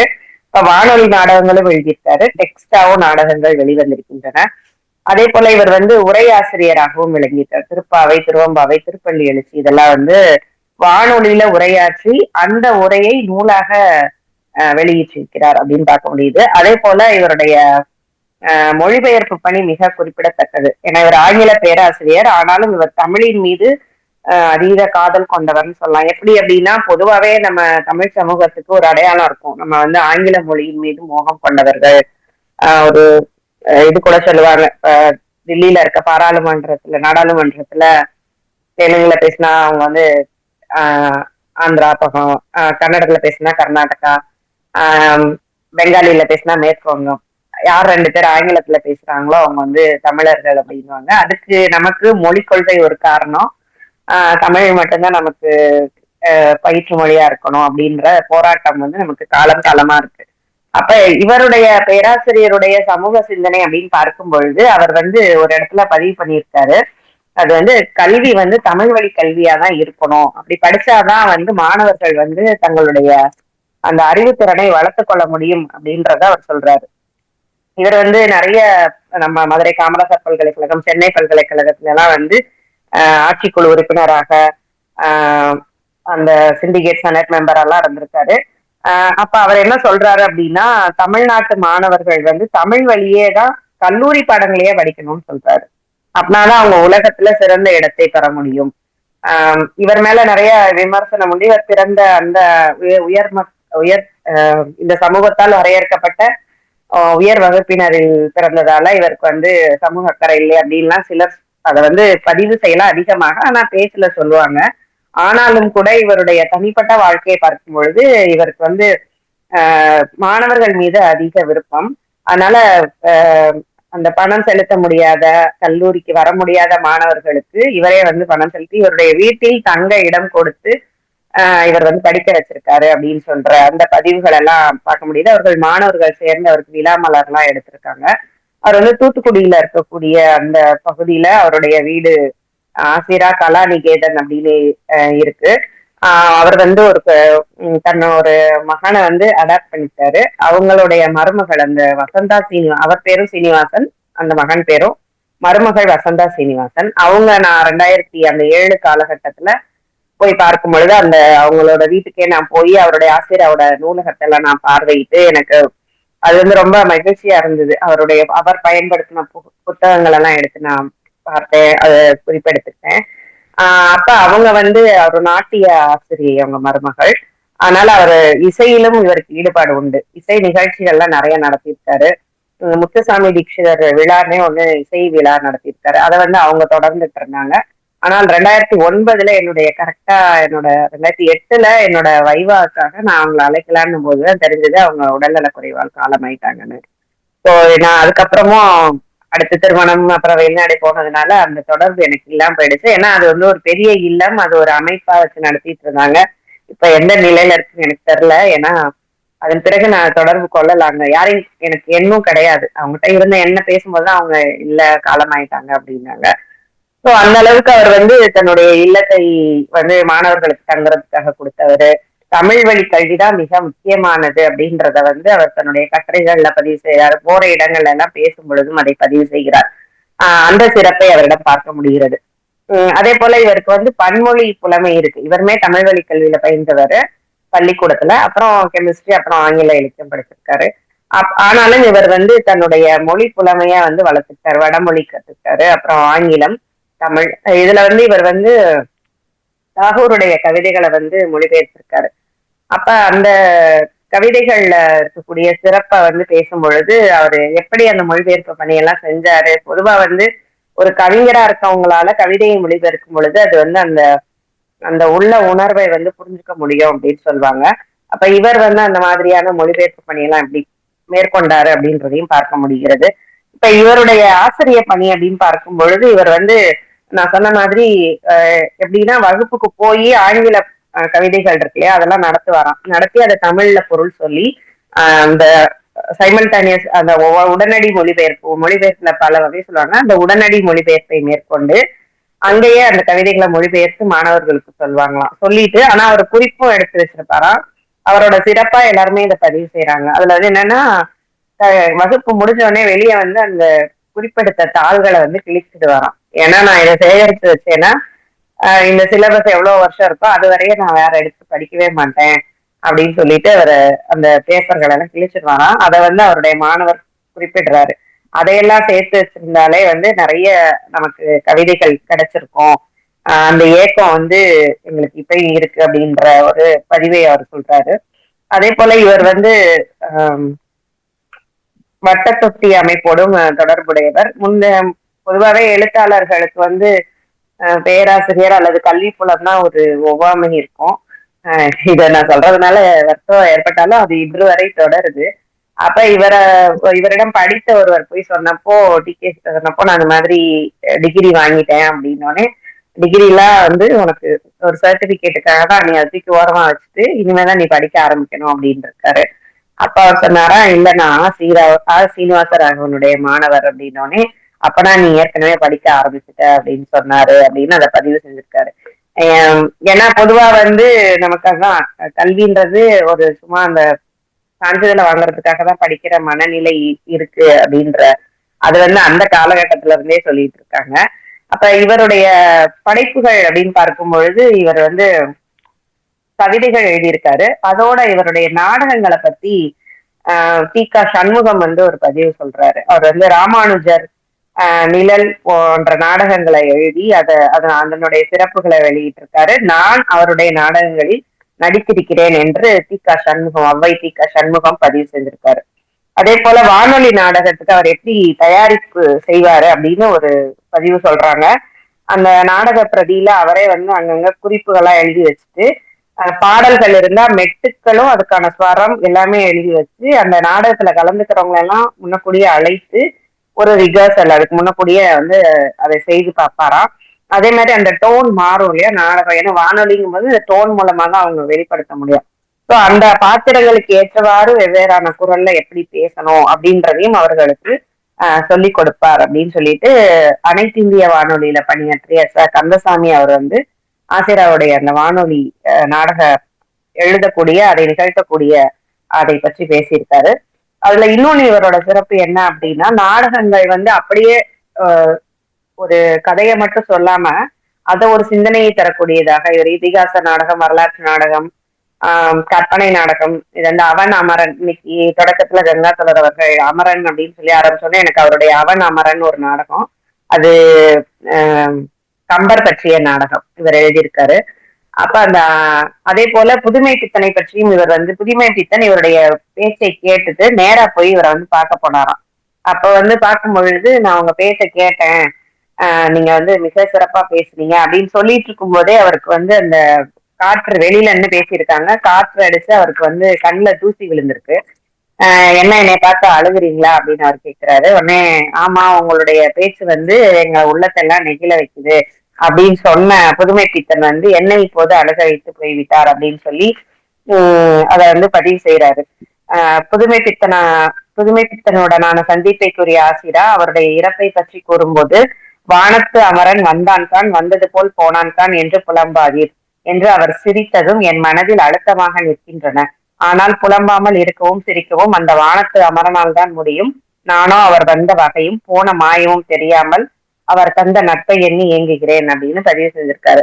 அப்ப அந்த புதுமை பித்தரையும் அவர் வந்து ஒரு அமரன் அப்படின்னு பதிவு செஞ்சிருக்காரு. அவர் சொன்னது போல அவர் மறைந்தாலும் அவருடைய எழுத்துக்கள் இன்றளவும் புதுமை பித்தனுடைய எழுத்துக்கள் நமக்கான ஒரு வழிகாட்டியா இருக்கு அப்படின்றத இவரும் வந்து பதிவு செய்யறாரு. அதனால இவருடைய நாடகங்கள்ல வந்து நினைவு திரைன்னு ஒரு நாடகம் அது வந்து எப்படின்னா ஆஹ் துஷ்யந்தன் சகுந்தலையுடைய கதை. அவன் வந்து மறந்துடுவான் சகுந்தலைய. அதன் பிறகு அவ சபையில போய் நிற்கும் பொழுது நீ எனக்கு யாருன்னே தெரியாது அப்படின்னு சொல்லிடுவான் அந்த சாபத்தின் காரணமாக. அப்ப அவ வந்து அழுது கொண்டே அந்த மகரிஷியினுடைய ஆசிரமத்துக்கு போயிடுவா. அதுக்கு பிறகுதான் அந்த குழந்தைகள்லாம் பிறந்த பிறகு துஷ்யந்தன் அதை நினைவு வந்து அவளை அழைக்க போவான். அதை வந்து சகுந்தலை ஏற்றுக்கொண்டு வருவதாக கதை வந்து காளிதாசர் வந்து எழுதியிருக்காரு. ஆனா இவர் என்ன எழுதியிருக்காரு அப்படின்னா நினைவு திரை. அது வந்து நான் உன்னை அந்த சபையில பார்த்தப்போ நீ என்னை யாருன்னே தெரியாதுன்னு சொன்ன இல்லையா, அதுல காட்சி தான் என் மனசுக்குள்ள இன்னும் இருக்கு. அந்த நினைவு வந்து எனக்கு திரையா இருக்கு. நான் எப்படி வந்து உன்னை நம்பி நான் திரும்ப வர முடியும், நீ என்னை அவமானப்படுத்தினல அப்படின்னு சொல்லி அந்த நாடகம் வந்து அப்படியே முடியுது. அப்ப இததான் அவங்க சொல்றாங்க, இது வந்து ஒரு 40கள்ல வந்த நாடகம். அப்ப அந்த 40கள்ல இந்த மாதிரி நாடகங்களை எழுத, அதை வந்து வெளியிட அப்படின்றது வந்து மிக ஒரு முக்கியமானதாக நான் பாக்குறேன். ஏன் அப்படின்னா இன்னைக்கு கூட இன்னைக்கு முன்பை விட இன்று நம்முடைய சூழல் வந்து ரொம்ப சிக்கலா இருக்கு.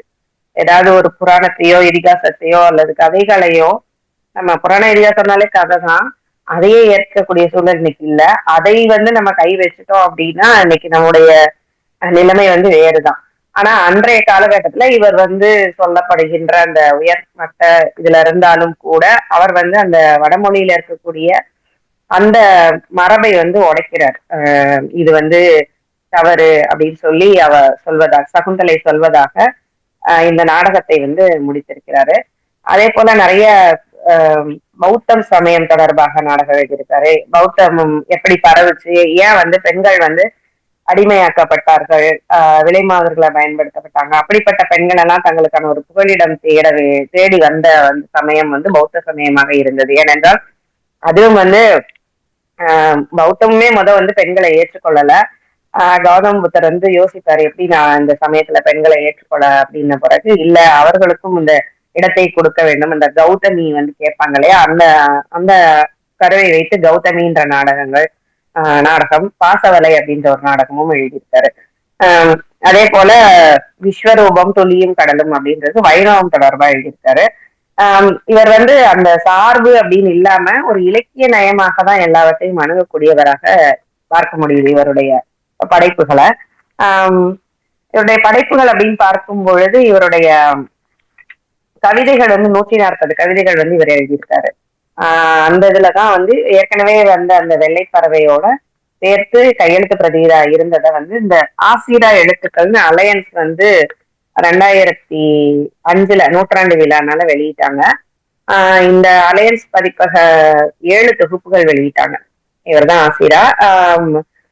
இந்த 7 தொகுப்புகள்ல வந்து அவருடைய எல்லா படைப்புகளுமே கையெழுத்து பிரதிகளாக இருந்தவை கூட பதிப்பிக்கப்பட்டுருச்சு.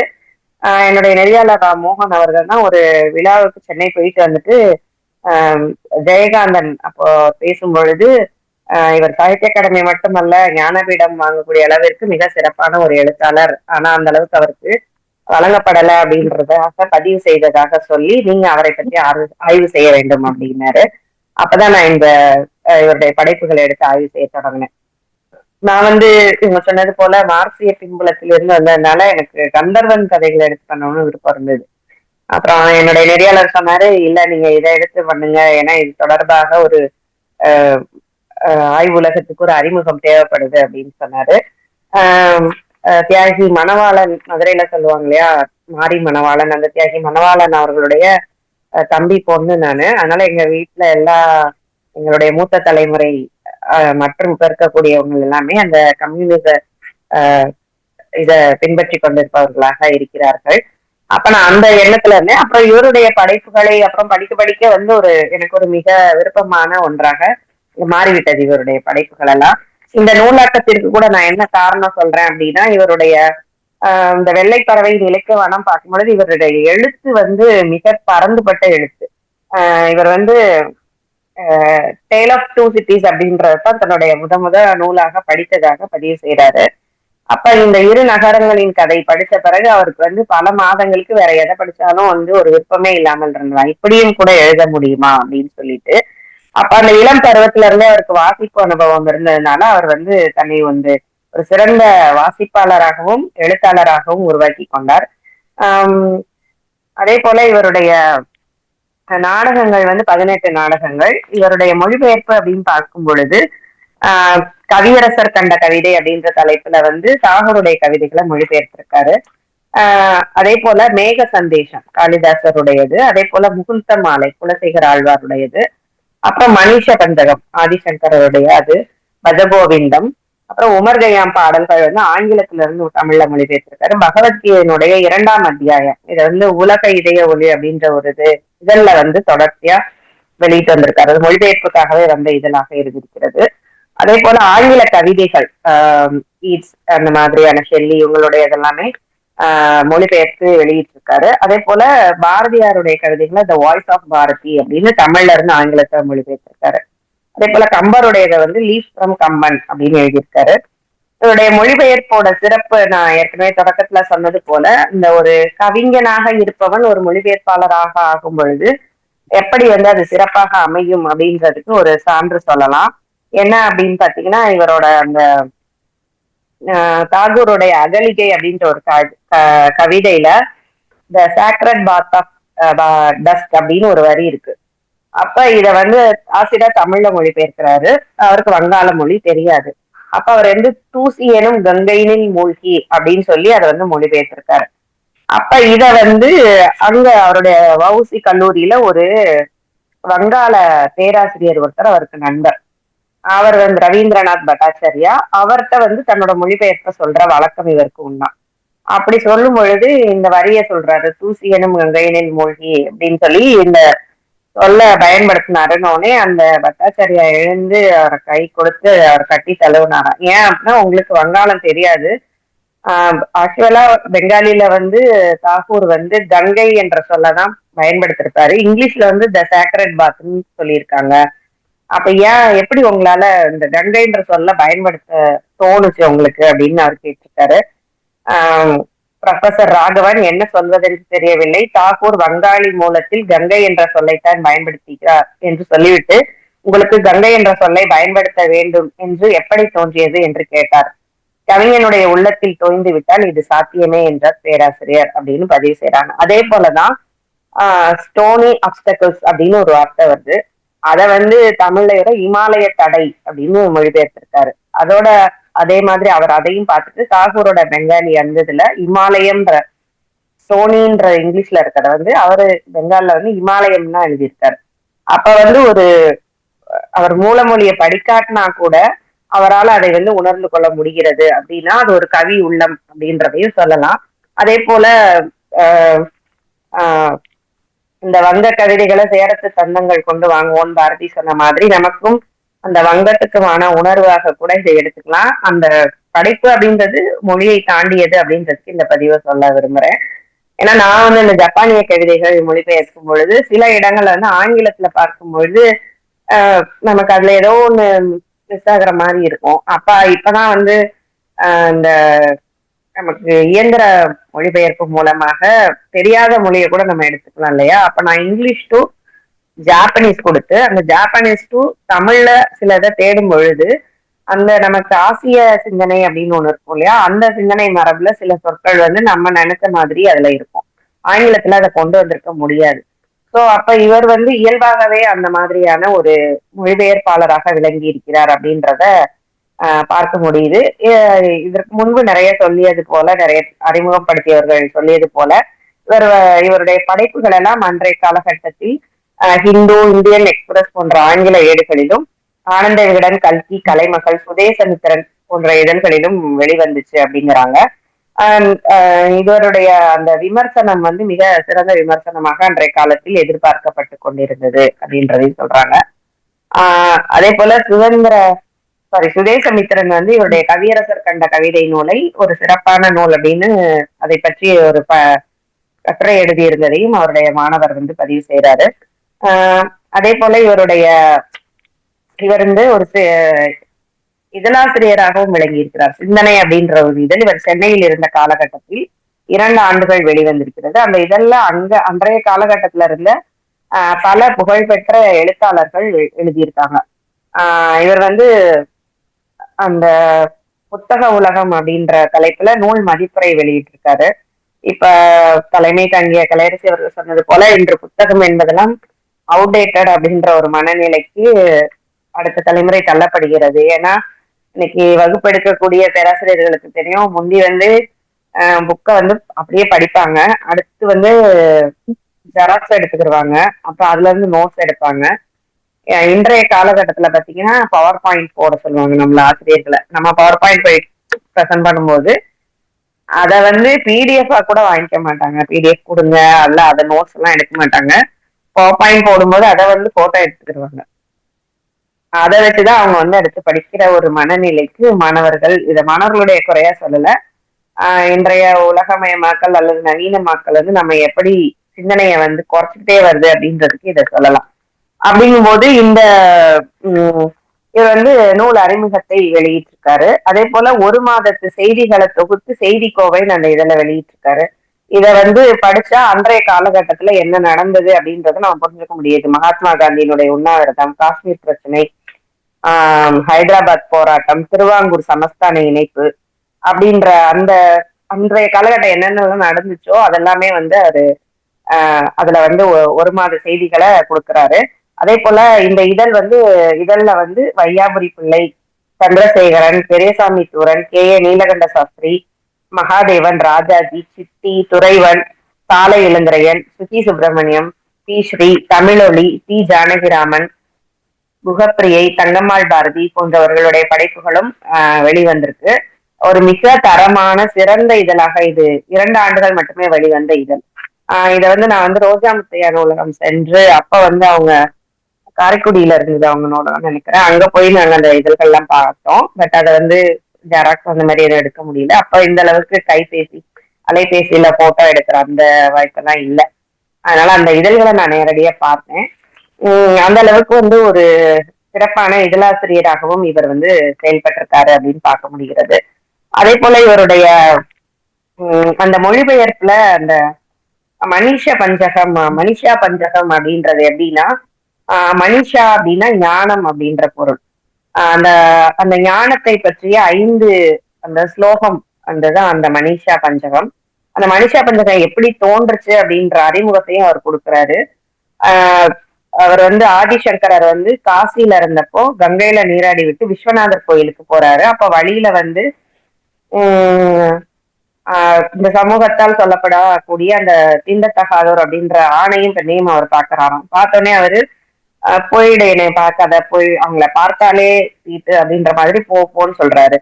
உடனே அந்த பெண் வந்து ஆதிசங்கரரை நோக்கி சில கேள்விகளை கேட்கிறாங்க. அப்ப பெரும் வேதாந்தியாக தன்னை நினைத்து கொண்ட ஆதிசங்கரர் வந்து, நம்ம இவ்வளவு பெரிய வேதாந்தின்னு சொல்றோம், நாடு முழுவதும் பயணிக்கிறோம், ஆனா நம்முடைய மனதுக்குள்ளேயே இந்த தீண்டாமை வளர்ந்திருக்கு அப்படின்னு நினைச்சு வருந்தி அந்த பிரம்மத்தின் சிறப்பை கோரும் 5 ஸ்லோகங்களை ஆதிசங்கரர் விடையாக கூறியதே மனிஷா பஞ்சகம் சொல்லப்படுது. அதுல அந்த பெண் கேட்ட கேள்விகள் வந்து இதுல இல்ல, ஆதிசங்கரர் சொன்ன விடைகள் தான் வந்து இங்க வந்து பதிவாக இருக்கு. அதுல வந்து அந்த ஆதிசங்கரரை பார்த்து தீண்டத்தகாதவனாக கருதப்பட்டவன் சொல்றான், கங்கை நீரிலும் சண்டாளன் வீட்டு அருகில் உள்ள சாக்கடை நீரிலும் பிரதிபலிக்கிற சூரியனிடம் வேற்றுமை ஏதாவது உண்டா? பொன் பாண்டத்திலும் மண் பாண்டத்திலும் உள்ள வெளியில் ஸ்பேஸ் வேற்றுமை இருக்கிறதா? அலையில்லா சுவாபத்தை கொண்ட அளவில்லா பேரானந்த கடலான உள்ளத்தில் ஆன்மாவில் இவன் பிராமணன், இவன் நாய்மாமிசம் உட்கொள்பவன் என்ற இந்த மகத்தான வேற்றுமை என்னும் மோகம் எங்கிருந்து வந்துள்ளது அப்படின்னு கேட்கிறாரு. ஆதிசங்கரரை பார்த்து அவர் கேட்கிறாரு. உடனே அவர் மனசுக்குள்ள அந்த எண்ணம் உதிக்குது, அப்பனா அனைத்து உயிர்களும் ஒன்றே. இது வந்து ஆதிசங்கரருக்கு அப்பதான் உதிக்குது. ஆனா நம்முடைய திருவள்ளுவர் வந்து பிறப்பொக்கும் எல்லா உயிர்க்கும் அப்படின்ற அந்த எழுதப்பட்டது. அதனாலதான் தமிழ் வந்து இன்னும் ஒரு தனித்த சிறந்த ஒரு இனக்குழுவாக இருந்து வருகிறது. அப்ப இத வந்து அவர் மொழிபெயர்த்துதான் இந்த 5 ஸ்லோகங்கள்ல சொல்லப்பட்ட செய்திகளை சொல்றாரு. அத வந்து ஒரு அந்த சன்ஸ்கிரிட்ல இருக்கத வந்து சண்டாலஸ்து ச விசரோஸ்து குரு ரிக்ஷோ மனிஷா மம, அதாவது சண்டாளனாக இருந்தாலும் விசோரஸ்து அப்படின்னா இருபிறப்பாளன் அப்படின்றது அது பொருள். பிராமணர்களை வந்து இருமுறை பிறப்பவர்கள்னு சொல்றாங்க. என்னன்னா அந்த குழந்தைக்கு பூணூல் போட்டா அவங்க வந்து அடுத்து வேறு பிறவி அப்படின்ற மாதிரியான நம்பிக்கை. த்விஜ அப்படின்னா 2 தோ அப்படின்னு ஹிந்தியில இருக்க அந்த வந்து சான்ஸ்கிரிட்ல த்விஜ. அந்த சொல்ல வந்து இவர் எப்படி தமிழ்ல கொடுக்கிறாருன்னா, புரியணி மறையோன் ஆயினும் சரியே, புலையோன் ஆயினும் சரியே, புத்தியில் திடமாய் உள்ள அவன் தனையே போற்றுவன் குரு என உறுதி. அது வந்து பிராமணரா இருந்தாலும் புலையனாக இருந்தாலும் நான் அவனை குருவாக நினைத்து வணங்குவேன்னு அவர் சொல்றாராம். அந்த த்விஜ அப்படின்றத வந்து இருபிறப்பாளன்னு அவர் சொல்லாம அந்த கருத்து இருக்கு இல்லையா, இருபிறப்பாளன்னா என்ன அப்படின்னு புரியாது இல்லையா, அதனால அவர் வந்து புரி அணி மறையோன்னு சொல்றாரு த்விஜோன்றத. அதாவது புரி அணிஞ்சதுனாலதான் அடுத்த பிறப்புக்கு போறான் அப்படின்ற நம்பிக்கை அவங்களுக்கு இருக்கு இல்லையா, அதனால அந்த இருபிறப்பாளன்னு சொல்லாம பிராமணன்னு சொல்லாம புரி அணி மறையோன் அப்படின்ற சொல்ல இவர் வந்து பயன்படுத்தி இருக்காரு. இவருடைய நிறைய படைப்புகளை பார்க்கும் பொழுது அது வந்து தமிழ்லயே மொழிபெயர்ப்படாது ஒரு சிறப்பு சொல்லுவாங்க. அது வந்து வேற்றுமொழி படைப்பாக நமக்கு தெரியக்கூடாது. மொழிபெயர்ப்போட அந்த விதி என்ன சொல்லுவாங்கன்னா, மொழிபெயர்ப்பாகவும் இருக்க வேண்டும், மொழிபெயர்ப்பாக இல்லாதது போலவும் இருக்க வேண்டும் அப்படின்வாங்க. ரொம்ப கிரிட்டிக்கலான ஒரு வரையறை. அதாவது அதை படிக்கும் போது நமக்கு அது நேரடியாக அந்த நம்ம என்ன மொழியில படிக்கிறோமோ அதுல எழுதப்பட்டது போலவும் இருக்கணும். ஆனா அந்த மூல மொழியில சொல்லப்பட்ட கருத்துக்கள் எந்த வகையிலும் அதுல வந்து நம்ம கை வச்சிடக்கூடாது, அந்த கருத்து அப்படியே வரணும். அப்படிங்கும்போது இந்த இன்னொரு பஜகோவிந்தத்துல என்ன சொல்லப்படுது அப்படின்னா, இதுவும் கூட ஒரு சிறந்த கருத்து அப்படின்னு சொல்லலாம்.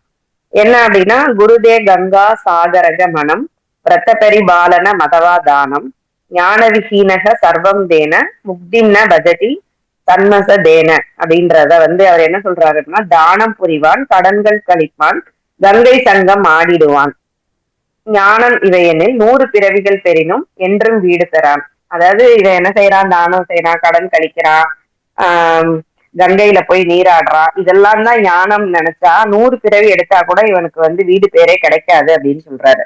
இப்ப நாங்க வந்து மதுரை காமராசர் பல்கலைக்கழகத்துல முனைவர் பட்டம் மேற்கொள்ளும் போது நான் முத்துமகன் பேராசிரியர் அவர்களிடம் வந்து சீக்கியம் படிச்சோம்.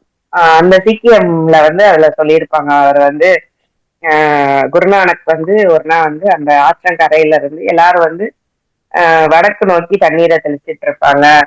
அப்ப குருநானக் வந்து தெற்க நோக்கி தெளிச்சிட்டு இருப்பாங்க, அவர் வடக்க நோக்கி தெளிச்சிட்டு இருப்பாரு. அப்ப ஒருத்தர் வந்து கேட்பாரு, என்னத்துக்கு எல்லாரும் முன்னோர்கள் வந்து தெற்க இருக்கிறதெல்லாம் அங்கிட்டு தெளிக்கிறாங்க, நீ ஏன் வடக்க தெளிக்கிற அப்படின்னோடனே, அது என் கிராமத்துல வயல் இருக்கு, அதுக்கு தண்ணி விடல, நான் இங்க வந்ததுனால அதுக்கு நான் தெளிச்சுக்கிட்டு இருக்கேன் அப்படின்னு குருநானக் சொல்லுவாரு.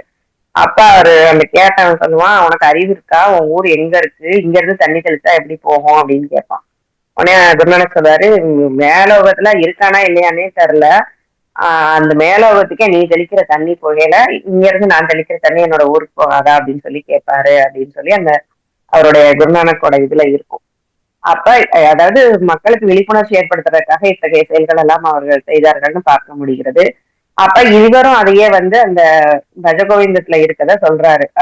இந்த தானம் செய்யறது, கடன் கழிக்கிறது, ஏன்னா அப்படி ஒண்ணு இருக்கு இல்லையா, பிராமணனுக்கு கொடுத்துட்டா அது வந்து தானம் கொடுத்துட்டா இறை நீதிலங்கள், அது கடவுளுக்கே கொடுத்த மாதிரி. இப்ப தஞ்சாவூர் பக்கம்லாம் நிறைய அந்த மாதிரி, ஏன்னா சோழர்கள் காலம்ன்றது வந்து பிராமணர்களுடைய ஆதிக்க காலமா இருந்தது. அப்ப நிறைய நிலங்கள் வந்து அந்த பிரம்மதேயமா கொடுக்கப்பட்டிருக்கும். அப்ப அப்படி செய்யறதாகவோ அல்லது கடன்கள் கழிக்கிறது, இந்த பித்ரு கடன் அதெல்லாம் செய்யறாங்களே, இந்த கடன் கழிக்கிறது, கங்கையில போய் நீராடினா மட்டும் நீ வந்து ஞானம் அடைய மாட்ட, அதெல்லாம் வந்து வெறும் சடங்குகள். இது கிட்டத்தட்ட வந்து பஜகோவிந்தம் இதனாலதான் தோப்பா போன்றவர்கள் எல்லாம் வந்து வடமொழி படிச்சு அதுல இருக்க கருத்துக்களை வந்து கொண்டு வந்தாங்க. இன்னொன்னு சொல்லுவாங்க, இவர் வந்து பகவத்கீதையை மொழிபெயர்த்திருக்காரு. அப்ப பகவத்கீதையில கூட திராவிட சிந்தனைகள் இருக்கு அப்படின்றதாக பேரறிஞர்கள்லாம் சொல்றாங்க. அப்ப இந்த பஜகோவிந்தம் இந்த மாதிரியான வந்து வடமொழியை படித்து போகும்போது அப்ப இது வந்து ஒரு அன்றைய காலகட்டத்துல ஒரு முக்கியமான சிந்தனையாக கருதப்படுது. ஆனா அது வந்து நமக்கு தெரிய வராமலே போயிடுச்சு. இவர்கள் வந்து பின்னாடி வந்து மாற்றி எழுதி, இல்ல இதுதான் ஞானம், இது செஞ்சாதான் முக்தி கிடைக்கும், இதுதான் வந்து உயர் பிறப்பு, இது வந்து பிறப்பால நீங்கெல்லாம் ஒடுக்கப்பட்டவர்கள் அப்படின்ற ஒரு வரையறையை கொண்டு வர்றதுக்கான புள்ளியாக இதெல்லாம் நம்ம தெரிஞ்சுக்காம விட்டதுனால கூட அப்படி ஆயிடுச்சோன்ற ஒரு சூழல்லாம் இருக்கும். ஆனாலும் இது தெரியாமலே நமக்கு வந்து பகுத்தறிவு சிந்தனைன்றது இயல்பிலேயே இருக்கு. அப்ப இந்த இதெல்லாமே பார்த்தா சித்தர்களுடைய அந்த கருத்தை வந்து இதுல வந்து நம்ம பார்க்க முடியுது. ஏன்னா சித்தர்கள் வந்து சடங்கு முறைகளை எதிர்ப்பாங்க. நட்டக்கல்லை தெய்வம் என்று 4 குற்றம் சாட்டியே சுற்றி வந்து மொன என்று சொல்லும் மன்றம் ஏதடா, நட்டக்கல்லும் பேசுமோ நாதன் உள் இருக்கை, புத்தகட்டி சத்துவம் கரிச்சுவை அறியுமோ, நட்டக்கல்லும் பேசுமோ நாதன் உள் இருக்கையில் அப்படின்ற அந்த பாடல்லாம் வந்து அப்ப இயல்பாவே மக்கள் கிட்ட இதெல்லாம் இருக்கு அப்படின்றத நம்ம பார்க்க முடியுது. அப்ப இதெல்லாம் வந்து இவங்க வடமொழியிலையும் ஏதோ ஒரு காலகட்டத்துல இதெல்லாம் பேசப்பட்டிருக்கு அப்படின்றத இவருடைய மொழிபெயர்ப்பின் வாயிலாக நாம் வந்து தெரிஞ்சுக்க முடியுது. அதே போல ஆங்கில கவிதைகளையும் இவர் வந்து நிறைய மொழிபெயர்த்திருக்காரு. அதுல வந்து அந்த கிரீக் தொடர்பானது, அதே போல இன்னொன்னு வந்து இந்த பாரத மாதா திருப்பள்ளி எழுச்சி பாரதியாருடைய மொழிபெயர்க்கும் போது அவேக் மதர் அப்படின்னு அதுக்கு தலைப்பு கொடுத்திருக்காரு. வெறி கொண்ட தாய் அப்படின்றத வந்து அவர் வைல்டு மதர் அப்படின்னு மொழிபெயர்த்திருக்காரு. இவருடைய அந்த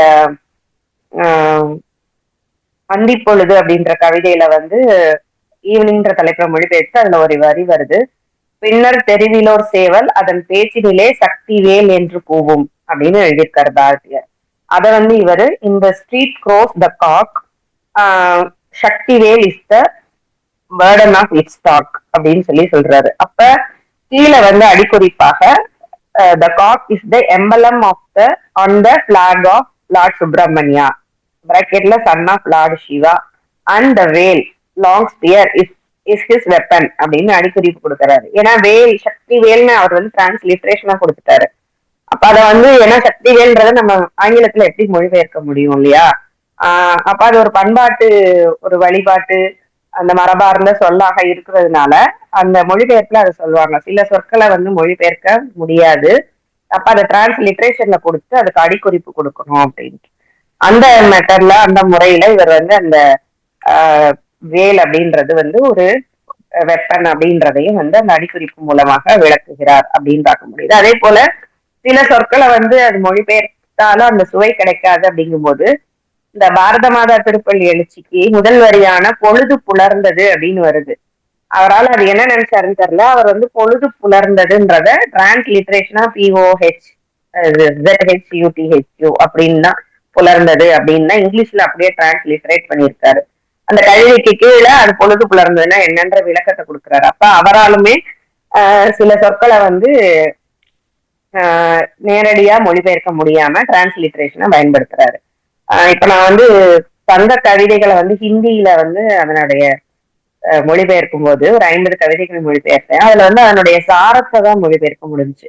ஏன் அப்படின்னா ஹிந்தியில நமக்கு அதுக்கு ஈக்குவலன்ஸே இல்லை. அதுக்கு வந்து நிகரன் அப்படின்னு சொல்லுவோம். அந்த ஈக்குவலன்ஸ் வந்து இல்லாதப்போ நம்ம டிரான்ஸ்லிட்ரேஷன் தான் பயன்படுத்தணும். சில நேரம் அல்லது நியர்பை எது பக்கமா இருக்கு அதுக்கு ஈக்குவலான மீனிங் நியர்பையா இருக்கோ அதை பயன்படுத்தணும். இப்ப சான்றோன் அப்படின்ற சொல் வந்து சங்க இலக்கியத்துல வரும். ஆனா அந்த சான்றோன் சொல்லுக்கு வந்து நீங்க ஹிந்தியில தேடி பார்த்தா அப்படி ஒரு சொல்லே வந்து நம்ம வரையறை செய்யவே முடியல. அப்போ மிஞ்சி போனா அதுக்கு இருக்க வார்த்தை மகாத்மான்றதாக தான் இருக்கு. மகாத்மானா அந்த அர்த்தம் கிடையாது. ஆனா வேற வழி இல்லாம அப்படியான சொல்லதான் பயன்படுத்த வேண்டியதா இருக்கு. இல்லைன்னா நம்ம வந்து இந்தது போல வந்து ஒரு டிரான்ஸ்லிட்ரேஷனை கொடுத்துதான் அதுக்கு வந்து விளக்கத்தை தர முடியுது. அப்ப இவருமே வந்து அந்த முறையை பின்பற்றி இருக்காரு. அதே போல அந்த கண்ணம்மா என் காதலியில வந்து நாணி கண் புதைத்தல், இது வந்து சங்க இலக்கியம் படிச்சவங்களுக்கு தெரியும். அந்த ஒவ்வொரு துறை அந்த இதெல்லாம் சொல்லும் பொழுது நாணி கண் புதைத்தல், வெக்கப்பட்டு வந்துட்டு கண்ணை மூடிக்கொள்வா, தலைவன் வந்து ஏன் இப்படி இருக்கன்னு சொல்லி கேட்பான் இல்லையா அந்த அவங்களுடைய சந்திப்பின் போது. அப்ப அதை வந்து நாணி கண் புதைத்தல்னு சொல்லுவாங்க. அதை வந்து இவர் நாணி கண் புதைத்தல் எப்படி மொழிபெயர்க்கிறது அப்படின்றதுனால தலைவன் கேட்கறது தானே அது. ஸோ அதனால அவர் ஆங்கிலத்துல why do you cover your eyes அப்படின்னே மொழிபெயர்த்திருக்காரு. ஏன்னா அதோட சாரம் அதுதான். அது என்ன சொல்ல போறாங்கன்னா தலைவன் கேட்க போறான், நீ ஏன் வெக்கப்படுற, ஏன் வந்து கண்ணை முடிக்கிற என்ன பார்த்து அப்படின்னு கேட்க போறான் இல்லையா? அதனால அது அந்த வேற்றுமொழி வாசகர்களுக்கு புரியணுன்றதுக்காகவே why do you cover your eyes அப்படின்ற தலைப்பையே அவர் வந்து கொடுத்திருக்காரு அப்படின்னு பார்க்க முடிகிறது. இந்த மாதிரியான இன்னொன்னு வந்து த ட்ரைஸ்ட் அப்படிங்கிறது வந்து குறிப்பிடம் தவறியது.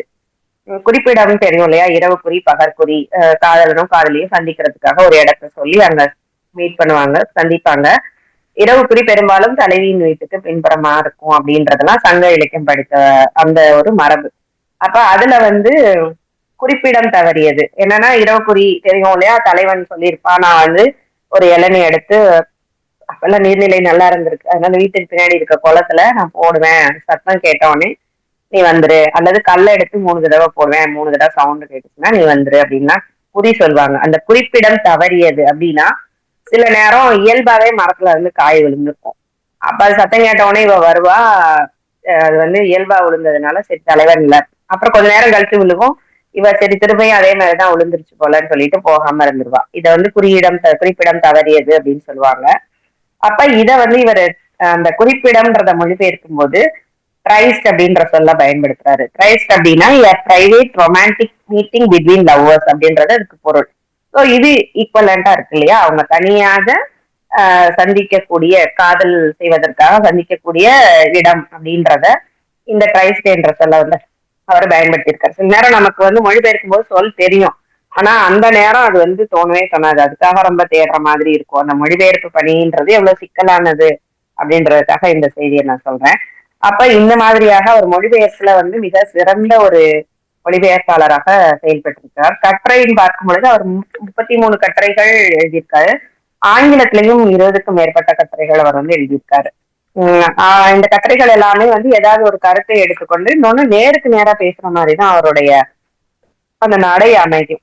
நம்மளை பார்த்து நேருக்கு நேர கேள்வி கேட்கிற மாதிரியோ அல்லது நம்மகிட்ட சொல்ற மாதிரியோ அந்த நடை வந்து அவருடைய எழுத்து நடை வந்து கட்டுரையில அமைஞ்சிருக்கும்.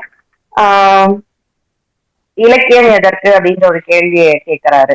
எதுக்காக? ஏன்னா எல்லாருமே நம்மள சயின்ஸ் ஆர் அதர் டிபார்ட்மெண்ட் கேட்கறது வந்து இலக்கியம் என்ன சும்மா கதை பேசதானே, நீங்க இதுல ஒண்ணுமே இல்லை அப்படின்லாம் சொல்லுவாங்க. நமக்கு இந்த கீழடி இந்த மாதிரி அகழ்வாராய்ச்சியில கிடைச்ச பிறகுதான் நமக்கு சொன்னதெல்லாம் ஆமா இலக்கியத்துல பதிவானதும் ரியலாவும் இருந்திருக்கு அப்படின்றதுக்கான சான்றுகள் கிடைச்சிருக்கு. அப்ப இந்த இலக்கியம் எதற்கு அப்படின்னு பார்க்கும் பொழுது அழகு பரிவு என்ற எல்லையற்ற இரு வரம்புக்குள்ளே எல்லையற்ற ஆற்றலோடு தனி உயிர் ஒன்று மனித வாழ்வையும் பிரபஞ்சத்தையும் கண்டு கண்டு கண்டவற்றையெல்லாம் தனது தனி உள்ளத்தில் வடிவாக்கி அவ்வுள்ளத்தை பீத்து சொல்லில் வைத்து நமது கண்ணாடி வாழ்க்கையை நமது அனுபவமாக மாற்றி தரும் கலா சாதனை, நமது நெஞ்ச துடிப்புள்ளதாக உயிருள்ளதாக மாற்றி நம்மை மனிதர்களாக உயர்த்தும் பள்ளி, நம்மை மறந்து பிறரோடு ஒன்றி நிற்கும் இன்பத்திற்கு நம்மை அழைத்து செல்லும் அருட்கரம். அது நான் அப்படின்றத ஒண்ணு அளிக்கும் இலக்கியம். அதே போல நம்ம படித்ததெல்லாம் நினைத்து திளைத்து நம்மை வந்து ஒரு உயிருள்ள ஒரு லிவிங் பீயிங்கா வச்சிருக்கிறது இலக்கியம் தான். ஏன்னா நமக்கு இப்ப எல்லாமே மெஷின் யுகம் ஆயிடுச்சதுனால நம்ம வந்து அப்படி ஓடிட்டே இருக்கக்கூடியவர்கள். அதனாலதான் பிற துறை சார்ந்தவர்கள் அதிகமா இலக்கியம் படிப்பாங்க. ஏன்னா அவங்களுக்கு இருக்க அந்த ப்ரெஷர்ல இலக்கியம் தான் அவங்களுக்கு வாழ்க்கையை வந்து இலகுவாக்கக்கூடிய ஒரு வழிமுறை. அதுதான் இவரும் சொல்றாரு.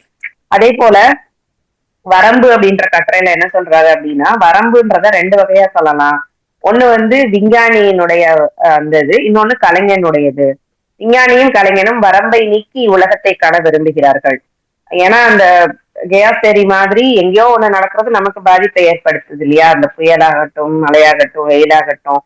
அப்ப இதெல்லாமே விஞ்ஞானிகளுக்கும் தெரியும். அதே நேரம் கலைஞனும் வந்து அந்த வரம்புன்றத வந்து எடுத்து விடணும்னு தான் பாக்குறான். ஆனா இங்க வந்து வரம்பற்ற உலகை பார்க்கும் பொழுது விஞ்ஞானிகளை விட கலைஞர்களுடைய வாழ்க்கை அனுபவம் சார்ந்த உணர்வுகளை வரம்புகளை கடந்து செல்வதில் வெற்றி பெறுகின்றன அப்படிங்கிறாரு. இதுக்கு சான்றா நம்ம சொன்னது போல, ஏற்கனவே நான் சொன்னது போல அந்த அவரால் உணர்ந்துக்க முடிச்சு இல்லையா? அந்த சீக்ரெட் பாத்ன்றது கங்கையில நீராடுறது. ஏன்னா நமக்கு அது வந்து ரெஜிஸ்டர் ஆயிருக்கு. அதே போல நமக்கு தடையினாலே இமாலய தடை, இமாலய சாதனை அப்படின்லாம் சொல்லுவோம். அப்ப இந்த இந்த இதெல்லாமே வந்து நமக்கு அந்த மொழியே தெரியாட்டினா கூட நம்ம அதை பயன்படுத்துறோம் அப்படின்றது இருக்கு இல்லையா? அப்ப இதுதான் அந்த மொழிகளின் வரம்புகளை கடந்து நாம் சிந்திப்பது. உணர்வுகள், இப்ப நம்ம எந்த ஒரு ஈரானிய படமா இருக்கட்டும், வேற்றுமொழி படமா இருந்தா கூட அதுல சொல்லப்பட்ட செய்திகளை நம்மளால உள்வாங்க முடியுது, அந்த படைப்புகளை உள்வாங்க முடியுது அப்படின்னா அதுக்கு வந்து அந்த வரம்புகளை கடந்து அந்த கலை நமக்கு உதவி செய்கிறது அப்படின்னு நம்ம பார்க்க முடிகிறது. அதே போல இவர் வந்து வானொலி உரைகளும் நிறைய ஆற்றியிருக்காரு. The mysterious universe in Tamil literature அப்படின்ற ஒரு கட்டுரை வந்து மிக சிறப்பானதாக இவர் வந்து எழுதியிருக்காரு. இவருடைய சிறப்பு என்னன்னா பேசுறதையே அதை எழுத்தாக்கி அதை வந்து வெளியிடுவது. இப்ப நிறைய நம்ம இப்ப பேசுறோம் அப்படின்னா அதை பேச்சோட விட்டுருவோம். ஈவன் அதை அன்னைக்கெல்லாம் கூட ரெக்கார்ட் பண்ண கூட வசதி இருக்காது. அவங்க அதை ஞாபகப்படுத்தி அதை எழுதிதான் அதை வந்து இது பண்ணுவாங்க. ஆனா நமக்கு எந்த வசதி இருந்தாலும் கூட நம்ம அந்த பேசுவதை எழுத்தாக்கும் மரபை வந்து விட்டுட்டோம் அப்படின்றது தோணுது இவருடைய படைப்புகளை பார்க்கும் பொழுது. அதே போல இவர் வந்து இருமொழி புலமை இருந்ததுனால அந்த ஆங்கில படைப்புகளை எளிமையாக பிறமொழி அந்த படைப்புகளை மக்களுக்கு வந்து கொண்டு சேர்த்த திறன் வாய்ந்தவராக இருந்திருக்கிறார். ஏற்கனவே சொன்னது போல இசைத்துறையிலும் இவர் வந்து மிக சிறந்த விருப்பமுடையவராகவும் ஞானமுடையவராகவும் இருந்திருக்கிறார். இவர் வந்து அந்த கர்நாடக இசை மட்டுமல்லாமல் வில்லுப்பாட்டின் மீதும் ஆர்வம் கொண்டவர். இன்னொன்னு குறிப்பு சொல்றாங்க, நெல்லை சங்கீத சபாவை நிறுவிய பெருமை வந்து ஆசிராவிற்கு சாரும் அப்படிங்கிறாங்க. அக்காலத்தில் புகழ் பெற்ற வி சடகோபன், பிட்டுக்குழி முருகதாஸ் ஆகியோரையும் இவர் வந்து விழாக்கள்ல பாட அழைச்சிருக்காரு. அதே போல வில்லுப்பாட்டுல இவர் கொண்ட புகழின் காரணமாக சாத்தூர் பிச்சைக்குட்டின்னு ஒரு புகழ்பெற்ற வில்லிசை பாட்டல் கலைஞர் இருந்திருக்காரு. அவரை வந்து திருச்சியில ஒரு விழால பார்த்துட்டு அவர் வந்து கேட்கிறாரு, இவர்கிட்ட ஆசிராட்ட பிச்சைக்குட்டி வந்து கேட்கிறாரு, எனக்கு ஆண்டாளுடைய கதையை வில்லுப்பாட்டா எழுதி கொடுங்க அப்படின்னு கேட்ட உடனே பேராசிரியரும் அந்த இசை வேந்தர்னு அவர் சொல்றாங்க, வில்லிசை வேந்தர்னு, அவரும் எதிரெதிர உட்காந்து உடனடியாகவே அங்க உட்காந்து அந்த வில்லுப்பாட்டை எழுதினார்கள் அப்படின்னு சொல்லி அவருடைய மனதை கவரும் அந்த வகையில் இருந்ததாக சொல்கிறார்கள். அதை பதிவு செஞ்சிருக்காங்க அங்க இருந்தவங்க. அப்ப இவர் வந்து இசையிலும் விருப்பமுடையவராக இருந்திருக்கிறார் அப்படின்னு பார்க்க முடிகிறது. ஏற்கனவே சொன்னது போல பேராசிரியராக பார்க்கும் பொழுது இவர் பல்வேறு கல்லூரிகளில் பணியாற்றி வஉசி கல்லூரியில முதல்வராக பணியாற்றி ஓய்வு பெற்றார். அதே போல இவர் மேலவை உறுப்பினராகவும் சென்னையில மேலவை உறுப்பினராகவும் இருந்திருக்கிறார். இந்த அளவுக்கு புகழ்பெற்ற ஒரு ஆளுமையாக ஆசிரா அவர்களை பார்க்க முடிகிறது. இவரை இந்த நூலை பற்றி நான் ஏன் வெளியிட்டேன் அப்படின்றதுக்கு, நான் இது வந்து 2012 எழுதினாலும் கூட நான் திரும்ப படிச்சு பார்த்தேன், நம்ம என்ன இதுல எழுதி வச்சிருக்கோம் பார்ப்போம் அப்படின்னு சொல்லிட்டு. அப்ப அதுல ஏன் இதுல வெள்ளைப்பறவை அப்படின்னு கொடுத்திருக்கேன் அப்படின்னா, இவர் வந்து இவருடைய எழுத்துக்கள் வந்து எண்ணிலடங்காதவையாக இருக்கிறது. அது கட்டற்ற எழுத்து நடை வந்து இருந்திருக்கு. அதனால இவருடைய இலக்கிய வானம் வந்து மிக பறந்ததாக, சிறுவயதிலிருந்தே நூல்களை தேடி படித்து கற்கும் வேட்கை இருந்ததால் தான் ஆசிரா பறந்துபட்ட இலக்கிய வானத்திற்கு சொந்தக்காரராக இருக்கிறார்.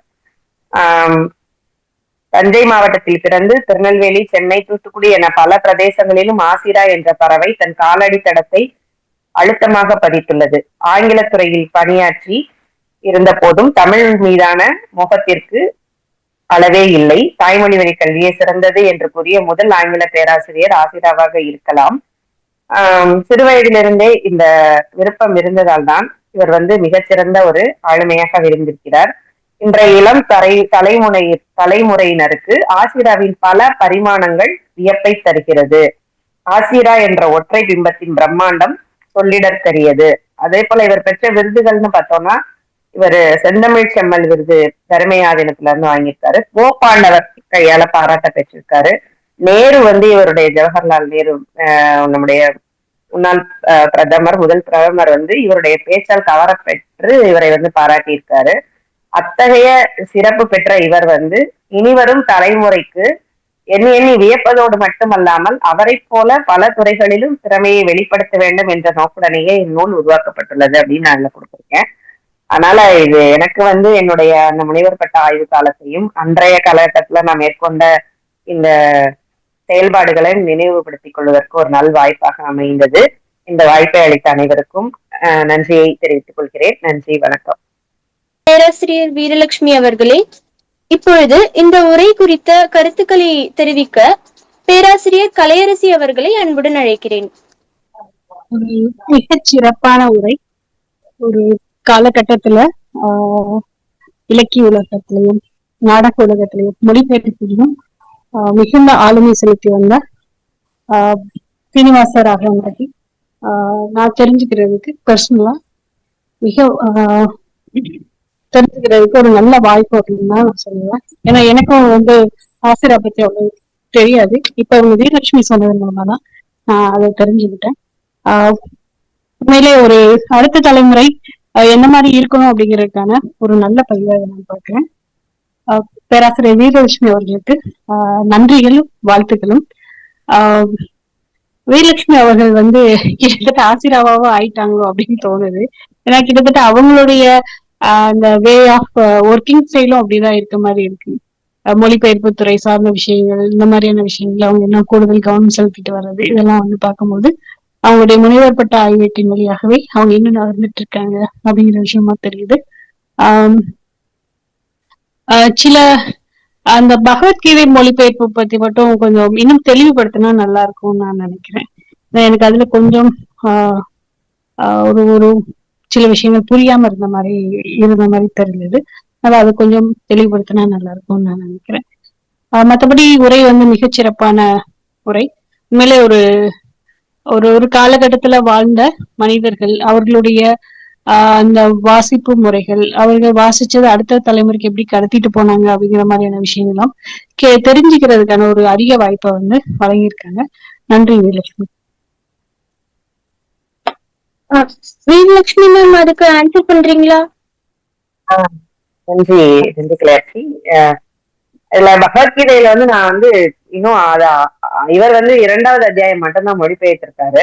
நான் சொல்ல வந்தேன்னா, இந்த சில சிந்தனைகள் வந்து திராவிடத்துல இருந்து ரொமிலா தாப்பர் கூட எழுதியிருப்பாருன்னு நினைக்கிறேன். திராவிட சிந்தனைகள் வந்து அதுல வந்து பதிவாகி இருக்கு. ஆனா நம்ம அதுல இருந்து அதே போல செம்மொழி தமிழ் ஆராய்ச்சியில எனக்கு சாரி அந்த பேராசிரியர் பேர் மறந்து போச்சு, மிக ஒரு பெரும் பேராசிரியர் அவர். நான் வந்து எனக்கு அங்க ப்ராஜெக்ட் கிடைச்சப்போ போய் பேசிட்டு இருக்கும்போது சொன்னாரு, இத பத்தியும் நம்ம ஆய்வு செய்யணும். ஏன்னா அந்த தலையாடை பத்தி பேசும் பொழுது அந்த சங்க இலக்கியத்துல தலையாடைன்னு ஒரு குறிப்பு வருது. அதாவது கையுறைனா கிஃப்ட், தலைவன் வந்து தலைவிக்கு கொடுப்பான். அது வந்து தலையாடை, அவனே வந்து இலைத்தலைகளால ஆடை நெய்து கொடுப்பான். அப்படிங்கும் போது நம்ம ட்ரைப் அந்த இனக்குழு சமூகமாக இருந்து எவ்வளவு படிநிலை வளர்ச்சி அடையோன்றதுக்கான சான்று அது அப்படின்னு அது பேசிட்டு இருக்கும் போதே அவர் சொன்னாரு, இந்த திராவிட சிந்தனைகள் வந்து பகவத்கீதையில இருக்கு, அதை நம்ம ஆராய்ச்சி செய்யணும் அப்படின்னு. ஆனா இவர் வந்து இந்த பிரம்ம ஞானம் நிலை என்றால் என்ன அப்படின்னு அர்ஜுனன் கேட்டதற்கு கிருஷ்ணர் விடை தரக்கூடியது எல்லாமே வந்து இங்க மொழிபெயர்த்திருக்காரு. நான் இங்க முழுமையா அதை பத்தி கொடுக்கல இந்த நூல்ல, அது என்னோட ஆய்வேடுல மிக விரிவா இருக்கு. இதுல வந்து யாரு ஞானி அப்படின்னு சொன்னா, இன்னைக்கு சொல்றாங்க இல்லையா நிறைய துறவிகள், ரிஷிகள், ஞானிகள், இந்த ஆனந்தாக்கள்லாம் இருக்காங்க. ஆனா இவர் என்ன சொல்றாரு அப்படின்னா, விகாய காமன்ய சர்வாம் உமாம் சரதி நிஸ்பிருக நிர்மமோ நிரகங்கார சாந்திமதி கக்ஷதி அப்படின்ற அந்த இதை சொல்லிட்டு அதுக்கான விளக்கம் என்ன கொடுக்குறாருன்னா, எவன் இங்கு ஆசையை துறந்து ஒன்றும் பற்றில்லானாய் இவை பொருள் எனது என்று எண்ணும் இயல்பையும் நானே என்றும் அவத்தையும் அறவே போக்கி அசைவர நடக்கின்றானோ அவனையே அமைதி எய்தும் அவனேதான் நிலைத்த ஞானி அப்படின்னு சொல்லி சொல்றாரு. அதாவது நமக்கு வந்து நிலையாமை கருத்து தமிழ்ல இருக்கு இல்லையா, அந்த நிலையாமை கருத்தையுமே இதையும் ஒப்பிடலாம். அதாவது இவர் முற்றிலும் ஆசையை துறந்து பற்றில்லாதவனாக இது என்னோட பொருள், நான் இப்படிப்பட்டவன் நான் அப்படின்ற அதுல இருந்து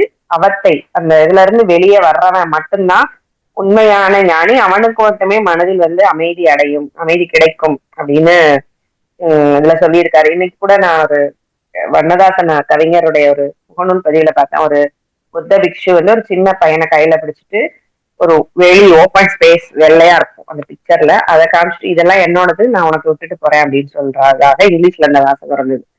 அப்ப அது என்னன்னா, எதுவுமே நம்மளோடது கிடையாது, எதையும் நம்ம விட்டுட்டு போறதும் கிடையாது. நம்ம ஆனா நினைச்சுக்கிறோம் இதெல்லாம் என்னோடது, இந்த பொருள் எல்லாம் என்னோடது, இதை நான் அடுத்த தலைமுறை கொடுத்துக்கிறேன், அப்படிலாம் எதுவுமே இல்லை அப்படின்றத வந்துதான் அந்த நிலையாமை அல்லது அதுதான் ஒரு ஞானம், ஆசையை துறந்த நிலைதான் ஞானம் அப்படின்றத இங்க வந்து பதிவு செஞ்சிருக்காங்க இந்த ஸ்லோகத்துல. அதை மட்டும்தான் நான் இதுல வந்து விரிவா பேசியிருக்கேன். அப்ப இந்த பகவத்கீதை நம்ம முழுமையா பார்க்கும் பொழுது அந்த என்னென்ன கருத்தியல் இருக்கு அப்படின்றத நாம தெரிஞ்சுக்கலாம் அப்படின்ற ஒரு உப செய்தியா அத எக்ஸ்ட்ராவா சொன்னதுதான் அந்த கருத்து. நன்றி. இதை உங்க கேட்டதுக்கான விளக்கம் கிடைச்சதுன்னு எனக்கு தெரியல. நன்றி. பேராசிரியர் வீரலட்சுமி அவர்களே, இப்பொழுது பங்கேற்பாளர்கள் அனைவரும் தங்களுடைய கருத்துக்களை தெரிவிக்கவோ சந்தேகங்களை தீர்த்து கொள்ளவோ முன்வரலாம். அனைவரின் கருத்துக்களும் வரவேற்கப்படுகிறது. கே சுப்பிரமணியன் அவர்கள், நீங்க பேசுறீங்களா? அன்பார்ந்த தோழர்களே, நண்பர்களே, பேராசிரியர் வீரலட்சுமி அவர்களுடைய உரை மிகுந்த பயனுள்ளது. இதில் இந்த 499வது நிகழ்ச்சி என்பது நாளை மறுநாள் நடக்கூடிய 500வது நிகழ்ச்சிக்கு ஒரு முன்னோட்டம் தான். அப்படி பார்க்கிற போது இன்றைக்கு நிகழ்ச்சி ஒருங்கிணைப்பாளர் ஒரு ஆய்வு மாணவியாக இருக்கக்கூடிய அஞ்சனா பாலாஜி அவர்கள் மிக அற்புதமாக இந்த நிகழ்ச்சியை ஒருங்கிணைத்திருப்பதற்காக உங்களுக்கு முதலில் பாராட்டு தெரியும். அதே மாதிரி தலைமை தாங்கிய அவங்களும் கலையரசி அவர்களும் இந்த அவர்களுடைய வீரலட்சுமியுடைய சிறப்புகள் பற்றி இல்லாம ஒரு கல்லூரி மாணாக்கர் முறையில கூடுதலான விவரங்களை தெரிவித்தார். எனக்கு இதுல பேராசிரியர் வீரலட்சுமி முறையில எனக்கு ரொம்ப பிடிச்சது என்னன்னா, இதுல ஒரு பிராமண சமூகத்தை பற்றி இருக்கிற ஒவ்வாமை நமக்கு நிறைய இருக்கு. அதுக்கு பல காரணங்கள் இருக்கு. அது விவாதிக்கிற நேரம் இந்த இடம் இல்லை என்று சொன்னாலும் கூட அந்த கண்ணாடி போட்டு பார்த்ததுன்னா நம்ம சீனிவாசனை பற்றி ஒருவேளை பேராசிரியனுடைய அருமை பெருமையை நாம தெரியாம போயிட்டோமோ அப்படின்னு ஒரு வருத்தம் இருக்கு. அவர் ஒரு பிராமண சமூகமா இருந்தாலும் கூட அதனுடைய இதை அந்த ஆதிக்கத்தை அவர் காட்டாமல் இலக்கிய வானில் அவர் சிறகடித்து பறந்த அருமை பெருமையைத்தான் வீரலட்சுமி அவர்கள் சொல்லியிருக்கிறார். அதுல பன்முக ஆளுது அவர் ஒரு இசை கலைஞராக இருந்தது, கட்டுரைகள், உரையாளர், அதுவும் குறிப்பாக நாடக ஆசிரியராக இருந்தது போன்ற பல விஷயங்களை, நல்ல பயனுள்ள விஷயங்களை சொல்லி இருப்பது மட்டும் இல்லாமல் பேராசிரியர் வீரலட்சுமி எழுதிய அந்த புத்தகத்தை படிக்க வேண்டும் என்ற ஒரு ஆர்வம் ஒன்று, அவருடைய ஒரிஜினல் படைப்புகளை தேடி அவற்றை படிப்பதன் மூலம் மீண்டும் அவர் நம்முடைய தலைமுறைக்கு விட்டு சென்ற அந்த அறிவு சொத்தை தெரிந்து கொள்வதற்கு ஒரு ஆர்வத்தை தூண்டக்கூடிய உரை இது. இவ்வளவு மிகச்சிறந்த அந்த உரையை கொடுத்த திருமதி வீரலட்சுமி அவர்களுக்கு, பேராசிரியர் அவர்களுக்கு நம்முடைய அமைப்புகளின் சார்பாக, எல்லாரும் சார்பாக என்னுடைய நெஞ்சார்ந்த நன்றியும் வாழ்த்துக்களும். மிகுந்த பயனுள்ள உரை. அவருடைய படைப்புகளை நாங்கள் தேடி படிப்போம். அவருடைய ஆங்கில அறிவையும், அதை விட அவர் சொன்னது எனக்கு ரொம்ப ரொம்ப மனசுக்குள்ளப்பட்டது என்பது தாய்மொழி கல்வி. கல்லூரி படிப்பு வரையும் கூட தாய்மொழியில் படிக்க வேண்டும். அது அவர் அப்படி ஒரு ஆதிக்க சமூகத்தை சார்ந்த ஒரு பேராசிரியர் இருந்து கூட அந்த சமூக உணர்வு எதுவும் அதையெல்லாம் காட்டிக்கொள்ளாமல் தாய்மொழி மீது பற்று இருந்தது என்று சொல்லி வீரலட்சுமி சொன்னதே எனக்கு மிகுந்த மகிழ்ச்சி அடையக்கூடிய விஷயம். என்னுடைய பேத்தி அது பர்சனல் மேட்டரா இருந்தாலும் கூட +2 வரைக்கும் ஆங்கில மீடியத்துல படித்தது திடீரென்று அவங்களுடைய தமிழாசிரியர் தூண்டுதலின் பேரில் மறுபடியும் தமிழிலேயே பட்டங்கள், புலவர் பட்டம் பெற்று அதிலிருந்து MA தமிழ் படிச்சு, அதுக்கப்புறம் இப்போ நாடகங்கள், விடுதலை போரில் இந்திய விடுதலை சுதந்திர போராட்டத்துல நாடகங்களின் பங்களிப்பு சம்பந்தமாக இப்ப சென்னையில PhD பண்ணிட்டு இருக்கிற அளவுக்கு தமிழின் மீது இன்றைய தலைமுறை இப்படியும் ஒரு ஆர்வத்தை தூண்டக்கூடியதுக்கு தமிழாசிரியர்கள் காரணமாக இருந்திருக்கிற அந்த விஷயத்தை நாம் இங்கே பதிவு செய்ய வேண்டியது எனக்கு அது ஒரு பெருமையாக இருக்கிறது. தமிழின் மீது அதே மாதிரி பேராசிரியர் ஆசிரியர் அவர்கள் தாய்மொழியில் கல்லூரி வரை, எனது பொது உடைமை இயக்கத்தினுடைய பேராசன் ஜீவா அவர்கள் சட்டமன்றத்துடைய முதல் உரையே இது. எங்கும் தமிழ், எதிலும் தமிழும் என்று வருகிற போது பாரதியின் பெயரால் ஒரு பல்கலைக்கழகம் அமைய வேண்டும், அதில் பல்துறையை தமிழிலேயே சொல்லிக் கொடுக்க வேண்டும் என்று சட்டமன்றத்தில் உரையாற்றியவர் பொது உடைமை இயக்கத்தினுடைய பேராசன் ஜீவா அவர்கள். அந்த கருத்தை வலியுறுத்தக்கூடிய முறையில் பேராசிரியர் ஆசிரியர் அவர்களும் பேசியிருக்கிறார் என்பது ஒரு மகிழ்ச்சிக்குரிய நாம் தெரிந்து கொள்ள வேண்டிய செய்தி. அதற்காகவும் பேராசிரியர் வீரலட்சுமி அவர்களுக்கு என்னுடைய நெஞ்சார்ந்த நன்றி. நன்றி கே. சுப்பிரமணியன் அவர்களே. வேறு யாரேனும் தங்களுடைய கருத்துக்களை தெரிவிப்பதாக இருந்தால் தெரிவிக்கலாம். ரவீந்திரன் சார், நீங்க பேசுறீங்களா? நன்றி. ஏற்கனவே சொல்லப்பட்டது போல மிக சிறப்பான உரை. ஏனென்றால் இப்போ KS அவர்கள் சொன்னது போல நானும் இந்த பேராசிரியர் பற்றி அறியாமல் தான் இருந்திருக்கிறேன். அந்த வகையில இது முதல் அறிமுகமாக கிடைத்த ஒரு விஷயம். ஏனென்றால் இப்ப எங்களை பொறுத்த வரைக்கும் நாங்கள் பாரதி ஊடாக வந்த ஒரு சிந்தனை முறை எங்களுக்குள்ள இருக்கு. நாங்கள் 70ஆம் ஆண்டுகள்ல இயங்க தொடங்கியவர்கள் என்ற வகையில 82ஆம் ஆண்டு பாரதி நூற்றாண்டின் போது பாரதி ஊடாகத்தான் நான் இந்திய சமூகத்தை கற்றுக்கொள்கிறவனாக இருந்த ஒரு இது இருக்கு. ஏன்னா என்னுடைய முதுகலை மாணி பட்டம் இந்து சமய மரபும் பாரதியும் என்றுதான் எடுத்திருந்தேன். ஆனால் 90ஆம் ஆண்டுகளுக்கு வருகிற போது அது அம்பேத்கர் நூற்றாண்டு. அப்ப அம்பேத்கர் நூற்றாண்டு என்கிற வகையில உம் என்ன இருந்தாலும் பாரதியும் ஒரு பிராமணன் தானே என்று பார்க்கிற ஒரு காலம் தொடங்கி இருந்தது. பாரதிய கூட ஒரு பிராமணர் என்ற கண்ணாடியின் ஊடாக அவருடைய ஒவ்வொரு வரிகளிலும் தப்பு கண்டுபிடித்த ஒரு நிலை இருந்தது. அப்படி பார்க்கிற போது இன்றைய உரை 500வது நிகழ்வுக்கு முன்னோட்டம் என்கிறத விடவும் நான் நினைக்கிறேன் இப்போ ஒரு மாற்றம் நடந்து கொண்டிருக்குது. இப்ப பல தோழர்கள், சில தோழர்கள் ஒரு விஷயத்தை சொல்றது நான் கேட்டிருக்கிறேன். எங்களுடைய ஒரு தோளில பெரியாரும் இன்னொரு தோளில அம்பேத்கரும் இருக்கிறார்கள் என்று சொல்ற ஒரு மரபு இப்போ ஒரு 20 வருடங்களாக இருந்த ஒரு சூழல். அம்பேத்கர் பெரியார் எங்களுடைய நட்பு சக்தி, அதுல எந்த மாற்று கருத்துகளும் இல்லை. ஆனால் அவர்கள் நட்பு சக்தியே தவிர அவர்கள் மார்க்சியர்கள் அல்ல. மார்க்சியம் என்றது இன்னொரு பரிமாணத்துக்குரியது. அது ஒரு முற்றிலும் சமூக அமைப்பை மாற்றுவது, வர்க்கங்கள், ஏற்றத்தாழ்வுகள், சாதி முறைகள் அனைத்தையும் இல்லாமல் ஆக்கக்கூடிய ஒரு விஷயம். ஆனால் அம்பேத்கரியமோ அல்லது பெரியாரியமோ பிராமணியம் செலுத்திய மேலாதிக்கத்துக்கு எதிராக போராடியவை. அப்ப அது அந்த போராட்டம் ஒரு எதிரியை முன்னிறுத்துது. அந்த எதிரி பிராமண சமூகம், இந்து சமயம் என்பதாக இருக்கிறது. அதனாலதான் இந்த ஒரு 20 வருடங்களுக்கு மேலாக பிராமண அடையாளத்தோட இருக்கக்கூடிய எல்லா ஆளுமைகளையுமே சந்தேக கண்ணோட்டத்தோடு பார்க்கிற நிலைகள் இருந்திருக்கு. அப்படி பார்க்கக்குள்ள இன்றைய இந்த நிலை இனி வரப்போகிற ஒரு காலம் மாற்றத்துக்குரிய ஒன்றாக இருக்கிறது. இது அம்பேத்கர் பெரியார நிராகரிக்கணும் என்ற விஷயம் இல்லை. ஏன்னா இந்த 20 வருஷங்களுக்கு முன்னர், 30 வருஷங்களுக்கு முன்னர் 90ஆம் ஆண்டுகளுடைய தொடக்கத்தில் அம்பேத்கரியம் ஒரு புதிய அரசியல் தளத்தை முன்னிறுத்திய போதுதான் பெரியாரும் மீள் கண்டுபிடிப்புக்கு உரியவராகிறார். மார்க்சியர்கள் அது வரைக்கும் பெரியாரையும் அம்பேத்கரையும் ஒரு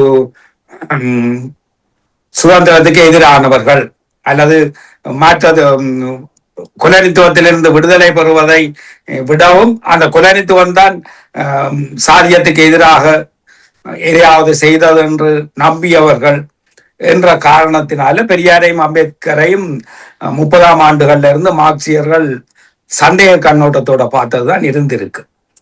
அந்த வகையில அந்த இரட்டை தேசியம் என்ற ஒரு கருத்தை நான் வைக்க வேண்டி வந்தது.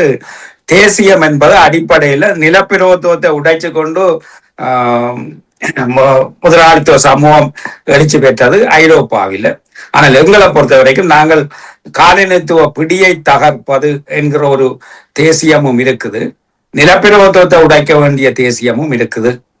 இதுல ஒரு பகுதியினர் காலனித்துவத்தை தகர்க்கும் தேசியத்தை எடுத்தார்கள், இன்னொரு தரப்பினர் பெரியார் அம்பேத்கர் போன்றவர்கள் நிலப்பிரபுத்துவ பிடியை தகர்ப்பவர்களாக இருந்தார்கள். ஆகவே எங்களுடைய தேசியம் என்பது இரட்டை தேசியமாக இருந்தது. இதை மார்க்சியர்கள் அன்றைக்கே கவனத்தில் எடுத்திருந்தால் எப்படி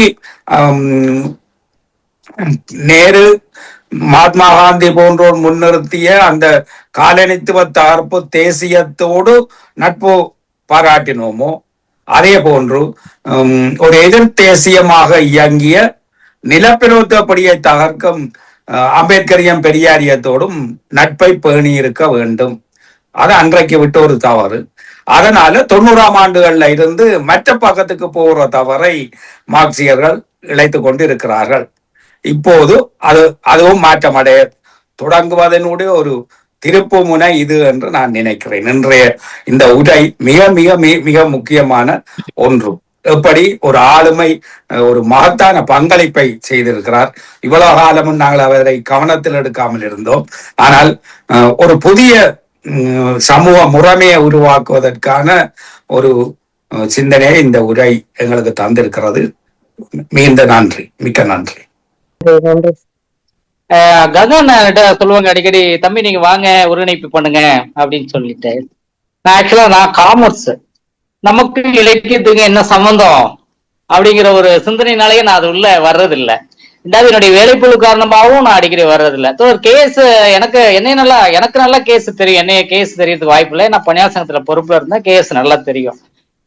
மேடம் வந்து மிக சிறப்பா, ஏன்னா அவங்க நிறைய தரவுகளை எடுத்து சொல்றாங்க. இப்ப கலை இலக்கியத்துக்குள்ள போனா எனக்கெல்லாம் இதெல்லாம் புதுசு. இருந்தாலும் கலை இலக்கியம் தெரிஞ்சு கொள்வதற்கு வந்து என்ன சப்ஜெக்ட் முக்கியங்கிறத தேவையில்லை அப்படின்னு சொல்லிட்டு நம்மளுடைய ஒருங்கிணைப்பாளர் தோழர் இதுல இருந்து நம்ம தெரிஞ்சுக்கிட்டோம். அடுத்த நிகழ்வுகள்ல நம்மளும் வந்து ஒருங்கிணைப்பு செய்யலாம் அப்படிங்கிற ஒரு எண்ணத்தை தோன்றுது. இப்ப தோழர் ரவீந்திரன் தோழர் கேஸ் தோழரும் சொன்னது போல, ஏன்னா இது வந்து நான் மேடத்துக்கிட்ட தோழர் பேராசிரியர் வீரலட்சுமி கிட்ட நான் கேட்கல, அண்ணா கங்கா நாட்ட இதுல வந்து டிஸ்கஸ் பண்ணலாமாங்கிறது எனக்கு சரியா தெரியல. எனக்கும் இந்த கருத்து இருக்கிறது. தொடர்ச்சியா இப்ப கடந்த காலங்கள்ல நம்ம இடதுசாரி தத்துவங்கள், நம்ம தலைவர்கள், ஏன்னா நான் கம்யூனிஸ்ட்ங்கிறதுனால அதை சொல்றேன், இடதுசாரி தலைவர்கள் சரி தோழர்கள் சரி கார்ல் மார்க்ஸ் ஏங்கல்ஸ் கருத்துக்களை நம்ம தோழமைக்கு முன்னிறுத்துறதை விட பெரியாரையும் அம்பேத்கர் கருத்துக்களையும் முன்னிறுத்துறது தான் அதிகமா இருக்கு. இத எப்படி சொல்ற விதங்கள் எனக்கு தெரியல. இப்ப நம்ம கேஸும் தோழர் ரவீந்திர தோழரும் சொல்லும் போதுதான் எனக்கு இதை சொல்லணும் அப்படிங்கறத தோணுது. அடுத்து நேரடியாக உரையாடும் போது கூட, தொலைபேசியில பேசும்போது கூட எனக்கு கங்கா அண்ணா வந்து இது பத்தின டீட்டெயில்ஸ் கொஞ்சம் சொல்லணுங்கிறதுதான் என்னுடைய கருத்தா நான் தெரிவிச்சுக்கிறேன். பேராசிரியர் வீரலட்சுமி தோழர் வந்து பாத்தீங்கன்னா நிறைய தரவுகளை எடுத்து சொல்றாங்க. இப்பதான் நான் கொஞ்சம் கொஞ்சமா புக்கு படிக்க ஆரம்பிச்சிருக்கேன். உங்களுக்கு ஏன்னா ஊராட்சி செயலாளருங்கிறது ஒரு அடிமட்ட பணியாளராக இருந்தா கூட அவங்களுடைய வேலை பழுவுங்கிறது அதிகம். இப்பவும் பாத்தீங்கன்னா நம்ம நிகழ்வுல பங்கெடுக்கணுங்கிறதுக்காண்டி இது வரைக்கும் நான் ஆபீஸ்ல இருக்கேன். ஏன்னா வீட்டுல போற வழியில வந்து இந்த நிகழ்வுல என்னால பங்கெடுக்க முடியாங்கிறதுக்காண்டி இது வரைக்கும் என்னுடைய அலுவலகத்துல இருந்துட்டு தான் நான் அதை பங்கெடுக்கிறேன். அடுத்த நிகழ்வுகள்ல மிக சிறப்பாக பங்கெடுத்துக்கிறோம். ஏன்னா அடுத்து நம்மளுடைய பொதுச் செயலாளர் பங்கெடுக்கிறாங்க. அதை முழுமையா பார்க்கணும். அதோட முன்னோட்டமான அந்த உரையை சிறக்க வாழ்த்துக்கள். அன்பான தோழர்களே, ஒரு அருமையான ஒரு உரையை வந்து நமக்கு நம்முடைய தோழர் வீரலட்சுமி அவர்கள் தந்திருக்கிறார்கள். என்னன்னா இங்க வந்து இன்றைக்கு ஒரு உணர்ச்சி கூட வெளிப்பட்டது. குறிப்பாக நம்முடைய தோழர் KS அல்லது தோழர் ரவீந்திரன் அவர்கள் குறிப்பிட்டார்கள். சீனிவாசராகவனை பற்றி அதிகமாக நாம் பேசுவதில்லை, இடதுசாரி மேடைகளில் அதிகமாக பேசுவதில்லை. இடதுசாரி மேடைகள் மட்டுமல்ல, இன்றைக்கு பொதுவாகவே தமிழ்நாட்டில் அவரை பற்றி உள்ள பெரிய பேச்சுக்கள் எல்லாம் இல்லை. ஏன்னா எனக்கு ஒரு தனிப்பட்ட அனுபவம் என்பது, நான் கலை இலக்கிய பெருமன்றத்திற்கு வந்தபோது பேராசிரியர் நாவாவினுடைய ஆராய்ச்சி குழுவோடு இணைந்து பயணித்த போது சீனிவாசன் என்ற பெயர் வந்து பெரும்பாலும் அடிக்கடி புழங்கப்பட்ட ஒரு பெயராக இருந்தது. அவரை பற்றி அங்குமிங்குமாக சில சின்ன சின்ன செய்திகள் கிடைத்தன. அப்போ அது ஒரு பெரிய இலக்கிய ஆளுமை என்பதை புரிந்து கொண்டோம். என்றாலும் அவருடைய படைப்புகளை பற்றியோ அவருடைய வாழ்க்கையை பற்றியோ பெரிய அளவுக்கு போகவில்லை. ஏனென்றால் இடதுசாரிகள் அதை பற்றி அதிக அக்கறை கொண்டதில்லை. இப்போ இன்னைக்கு என்னன்னா, நம்ம வந்து அவங்க பேராசிரியர் வீரலட்சுமி அவங்க வந்து நம்ம கலையரசி அவர்கள் பேசிய உரையின் போது வந்திருந்தாங்க. அதுல கமெண்ட் சொன்னாங்க. அப்ப திருப்பி அவங்க கூப்பிட்டு நம்ம ஒரு வாழ்த்து சொல்வதற்காக அழைத்தோம். அப்ப அழைக்கும் போதுதான் நான் கேட்டேன், அப்படி வந்து அவங்களுடைய தீசிஸ் என்னன்னு கேட்கும்போது சீனிவாசராகவன் சொன்னவுடன் நான் வந்து இதையே நீங்க ஏன் ஒரு சப்ஜெக்டை எங்களுக்கு தரக்கூடாதுன்னு கேட்டேன். சரின்னு சொன்னாங்க. அப்புறம் அவங்களுக்கு அதுல ஒரு செகண்ட் தாட் வந்துட்டு, அதை விட அந்த பழங்குடி மக்கள் பற்றிய அந்த படைப்பை வைத்து பேசலாம் என்று. இப்போ நான் சொன்னேன், இல்ல சீனிவாசராகவனை பேசுவோம். ஏனென்றால் இந்த ஒரு குறைபாடு, இடதுசாரிகள் சீனிவாசராகவனை எடுத்து வைத்து பேசவில்லை என்ற குறைபாடு மனசுல இருந்துட்டு இருந்தது. அந்த குறை இன்றைக்கு நிவர்த்தி செய்யப்பட்டிருக்கிறது என்று நினைக்கிறேன். ஏன்னா இங்கே ஜீவானவ சிந்தனை பள்ளி, சிங்காரவேலர் சித்தாந்த பள்ளி அல்லது பேராசிரியர் நாவ ஆராய்ச்சி பள்ளியில எல்லாம் நாம் வந்து வெறுமனை இடதுசாரிகளை பற்றி மட்டும் பேசுவதல்ல நம்முடைய நோக்கம். இடதுசாரிகளுக்கு வெளியே இருக்கக்கூடிய ஜனநாயகவாதிகளையும் பேச வேண்டும், ஜனநாயக சக்திகளையும் பற்றி பேச வேண்டும். ஏனென்றால் இந்த உலகம் என்பது வெறுமனே இடதுசாரி உலகம் மட்டுமல்ல, இதெல்லாம் இணைஞ்சதுதான். இடதுசாரிகளும் ஜனநாயகம் இணைந்தது அந்த உலகம் அல்லது இந்தியா என்று எடுத்துக்கொள்ள. அப்படி நாம வந்து அந்த பகுதியில் இருக்கக்கூடிய தோழமைகளை ஆளுங்களை பார்க்கணும். ஏன்னா வெறுமனே அதெல்லாம் பார்க்காம நம்ம வந்து முன்னே போக முடியாது என்ற ஒரு தன்மை. அதே போல இன்னொரு விஷயம் பட்டது என்னன்னா, அடுத்த தலைமுறைக்கு கடத்துவோம். ஏன்னா நாம நம்முடைய தலைமுறையில ஒரு கட்டத்துல இருக்கிறோம். இன்னைக்கு நாங்கெல்லாம் ஒரு 60 கடந்து நிற்கக்கூடிய தோழர்கள் நிறைய பேர் இருக்கு. அப்போ நம்ம வந்து அடுத்த தலைமுறைக்கு சில விஷயங்களை கடத்தி விட வேண்டும். இந்த ஜீவனாவ சிந்தனை பள்ளியில இங்க நடக்கக்கூடிய நிறைய மெய்நிகர் மேடையினுடைய தலைப்புகள், விவாதங்கள் எல்லாவற்றிலும் அந்த தன்மை இருக்கு. அது ஒரு பக்கம். இன்னொன்னு, இன்றைக்கு சீனிவாச ராகவனை பற்றி பேசக்கூடிய இந்த பேச்சோடு ஒரு விவாதத்தை நம்முடைய இடம் இந்த மேடை உருவாக்கி இருக்கிறது. குறிப்பாக இடதுசாரிகளுடைய அணுகுமுறை அல்லது இடதுசாரிகள் பெரியார் அல்லது அம்பேத்கரை பற்றி பார்க்கக்கூடிய பார்வை எல்லாமே ஒரு திருப்பி ஒரு ஒரு ஒரு விவாத களத்துக்கு இந்த உரை இன்றைக்கு உருவாக்கி இருக்கு. அந்த வகையில வந்து பேராசிரியர் வீரலட்சுமியுடைய வருகையும் அவருடைய உரையும் இந்த அரங்கத்தில் ஒரு முக்கியமான ஒரு சலனத்தை ஏற்படுத்தி இருக்கிறது என்பதை நான் சொல்ல விரும்புகிறேன். அதே போல கலையரசி தோழருடைய பேராசிரியருடைய தலைமை உரை, அவங்கள தலைமையுடன் நினைச்சு வேற ஒண்ணும் இல்லை, சிம்பிள் விஷயம்தான். என்னன்னா, அவங்க பேராசிரியர் வீரலட்சுமி அழைக்கின்ற போது அவருடைய தோழியாக இருக்கக்கூடிய பேராசிரியர் கலையரசியே தலைமை தந்து வைத்தால் நன்றாக இருக்கும் என்ற ஒரு எண்ணம் தான். அதுவும் மிகச் சிறப்பாக இருந்தது. அவங்க தலைமுறையாற்றுவோடு அவங்க இன்றைக்கு இருக்கக்கூடிய ஒரு பிம்ப அரசியல் இல்லட ஒரு புதிய ஒரு சிக்கலான ஒரு உலகத்தை நோக்கி போவதை பற்றி எல்லாம் மிக அருமையாக தன்னுடைய தலைமுறையில் குறிப்பிட்டார்கள். அதே போல குருசெல்வனுடைய கவிதை பாடலை பற்றி நாம் ஏற்கனவே பேசிவிட்டோம். இந்த விவாதங்கள் வந்து கலையரசி தோழர், அதே போல சுப்பிரமணியன் தோழர், ரவீந்திரன் தோழர், அதே போல குருசெல்வமணி வந்து எனக்கு ரொம்ப சந்தோஷமான விஷயமே, குருசெல்வமணி இன்றைக்கு ஒரு என்ன சொல்றது, ஒரு தன்னை பற்றி நான் பலமுறை கேட்டிருக்கேன் குருசெல்வமணிகிட்ட, நீ இதுவா இங்க வந்து நம்ம ஒருங்கிணைப்புகள்ல வாழ்ந்த, ஆனா இன்றைக்கு அவருக்கு அந்த இன்ஸ்பிரேஷனை கொடுத்துன்னு சொல்லும்போது அது மிகுந்த மகிழ்ச்சியாக இருக்குது. பின்ன அதே போல அஞ்சனை பாலாஜி வந்து இன்னைக்கு நான் என்ன நினைக்கிறேன்னா, நீங்க எல்லாரும் ஒப்புக்கொள்வீர்கள் என்று நினைக்கிறேன். மிக அருமையாக இந்த ஒருங்கிணைப்பு செய்தாங்க. அவங்க நான் நினைக்கக்கூடியது இதுதான் முதல் முறையாக அவர்கள் ஒரு நிகழ்ச்சியில ஒருங்கிணைப்பு செய்வதாக நான் நினைத்தாலும் கூட எனக்கு என்ன தோன்றுகிறது என்று சொன்னால், இது முதன் முறையாக அவர் ஒருங்கிணைப்பு செய்தது போல தெரியவில்லை. அவர் கைதேர்ந்த ஒரு ஒருங்கிணைப்பாளராக ஒவ்வொரு விஷயத்தையும் ரொம்ப கச்சிதமாக கட்டமைப்போடு செய்த ஒரு அழகை வந்து நாம பார்த்தோம். அந்த வகையில எனக்கு என்னன்னா, நம்ம அஞ்சனை பாலாஜி வந்து ஒரு எதிர்காலத்தில் ஒரு நல்ல ஒரு ஆய்வு ஆளுமையாக, இலக்கிய ஆளுமையாக வளர்வதற்கான எல்லா அம்சங்களும் இருக்கின்றன. ஆனா அஞ்சனை பாலாஜிக்கு வந்து நம்முடைய வாழ்த்துக்கள், நன்றிகள். அதே போல இந்த மெய்நிகர் மேடையில் கலந்து கொண்ட தோழர் நிறைய கலந்து கொண்டாங்க. அதே போல முகநூல் நேரலில் கலந்து கொண்ட தோழர்கள் எல்லோருக்குமே நம்முடைய அன்பான வணக்கங்களையும் வாழ்த்துக்களையும் இந்த பண்பாட்டு பள்ளிகளின் சார்பில் தெரிவிப்பதில் மகிழ்ச்சி கொள்கிறேன். அதே போல அடுத்த நிகழ்ச்சி என்பது 500வது நிகழ்ச்சி வரக்கூடிய ஞாயிற்றுக்கிழமை மாலை 6:30. அந்த நிகழ்ச்சியில வந்து கம்யூனிஸ்டுகளும் இந்திய முற்போக்கு மரபுகளும் என்ற பொருண்மையில் கட்சியினுடைய பொதுச் செயலாளர் தோழர் ராஜா அவர்கள் பேசுகிறார்கள். ஏனென்றால் அது மிக முக்கியமான ஒரு பொருண்மையாக பார்க்கிறோம். ஏனென்றால் இந்தியாவில் உள்ள அரசியல் என்பது இந்தியாவுடைய மரபுகளை, இந்தியாவுடைய பாரம்பரியத்தை எடுக்க வேண்டும். அப்ப எந்த பாரம்பரியத்தை, ரெண்டுமே இருக்குது. ஆதிக்க சக்திகளுடைய பாரம்பரியமான பக்கத்தில் இருக்குது, மக்களுடைய பாரம்பரியம். அப்ப எந்த பாரம்பரியங்கள், எந்த மரபுகளை நாம் எடுக்க வேண்டும் என்பதெல்லாம் ஒரு விவாதத்துக்குரிய விஷயமாக இருக்கின்றன. அந்த தலைப்பில் அவர்கள் பேசவிருக்கிறார்கள். நிறைய தோழர்கள் வந்து அதுல வந்து வாழ்த்துறை வழங்க இருக்கின்றார்கள். அந்த நிகழ்ச்சியை தொடங்கி வைப்பதற்கு பெருமன்றத்தினுடைய பொதுச் செயலாளர் அருமை இளவல் அறம் வருகிறார். நிறைவுரையை ஆற்றுவதற்கு அருமை தம்பி ரா காமராசு, தமிழ் பல்கலைக்கழகத்தினுடைய நாட்டுப்புறவியல் துறையினுடைய தலைவராக இருக்கக்கூடிய அருமை தம்பி காமராசு வருகிறார். அதே போல இந்த நிகழ்ச்சியில கருத்துரையாற்றுவதற்கு நம்முடைய பேராசிரியர் ராமச்சந்திரன் வருகிறார். இன்னும் பல தொடர்கள், வரதராஜ பெருமாள், சொக்கலிங்கம், திராவிடமணி, பாப்பரமணி, கே சுப்பிரமணியன், நா ரவீந்திரன், டி எஸ் நடராஜன், கனிமொழி போன்ற தொடர்கள் வருகிறார்கள். இந்த நிகழ்ச்சிக்கு தலைமை தாங்குவதற்காக நம்முடைய அருமை தோழர் மேத்து ராசுகுமார் வருகிறார்.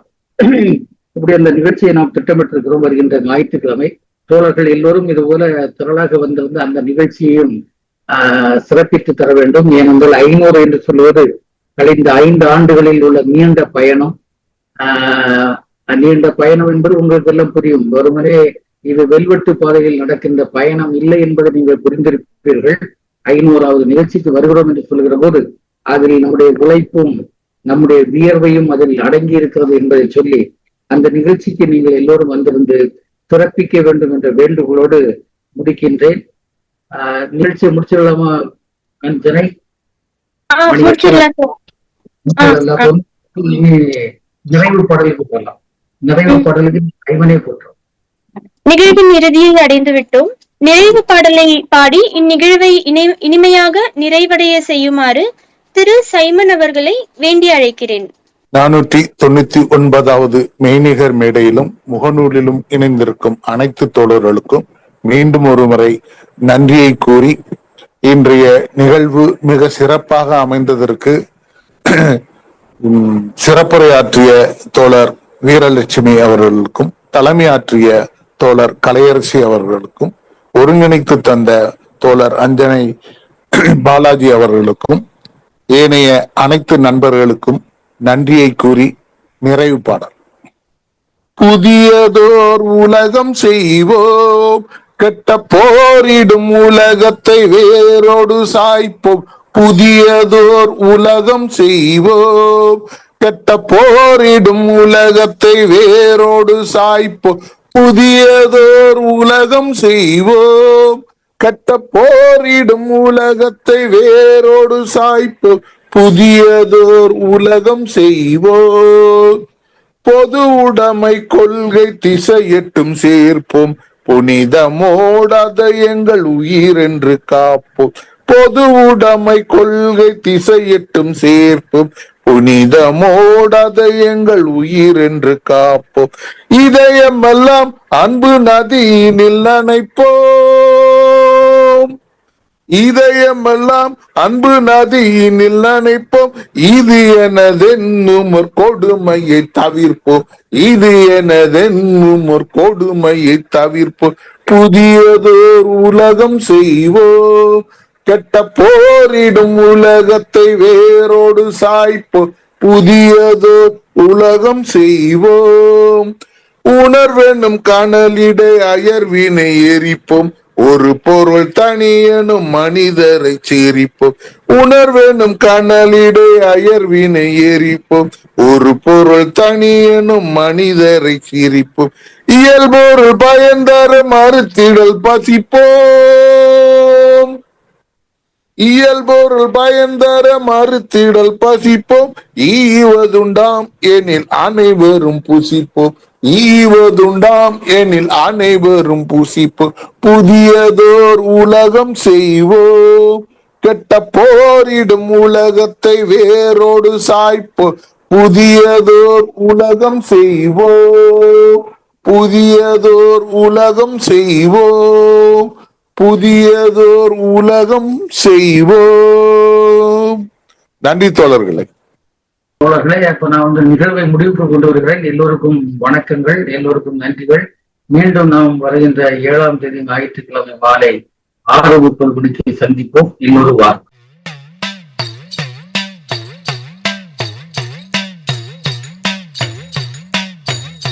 பிறப்பு ஒக்கும் எல்லா உயிர்க்கும் சிறப்பு ஒவ்வா செய்தொழில் வேற்றுமையான். பிறப்பு ஒக்கும் எல்லா உயிர்க்கும் சிறப்பு ஒவ்வா செய்தொழில் வேற்றுமையான்.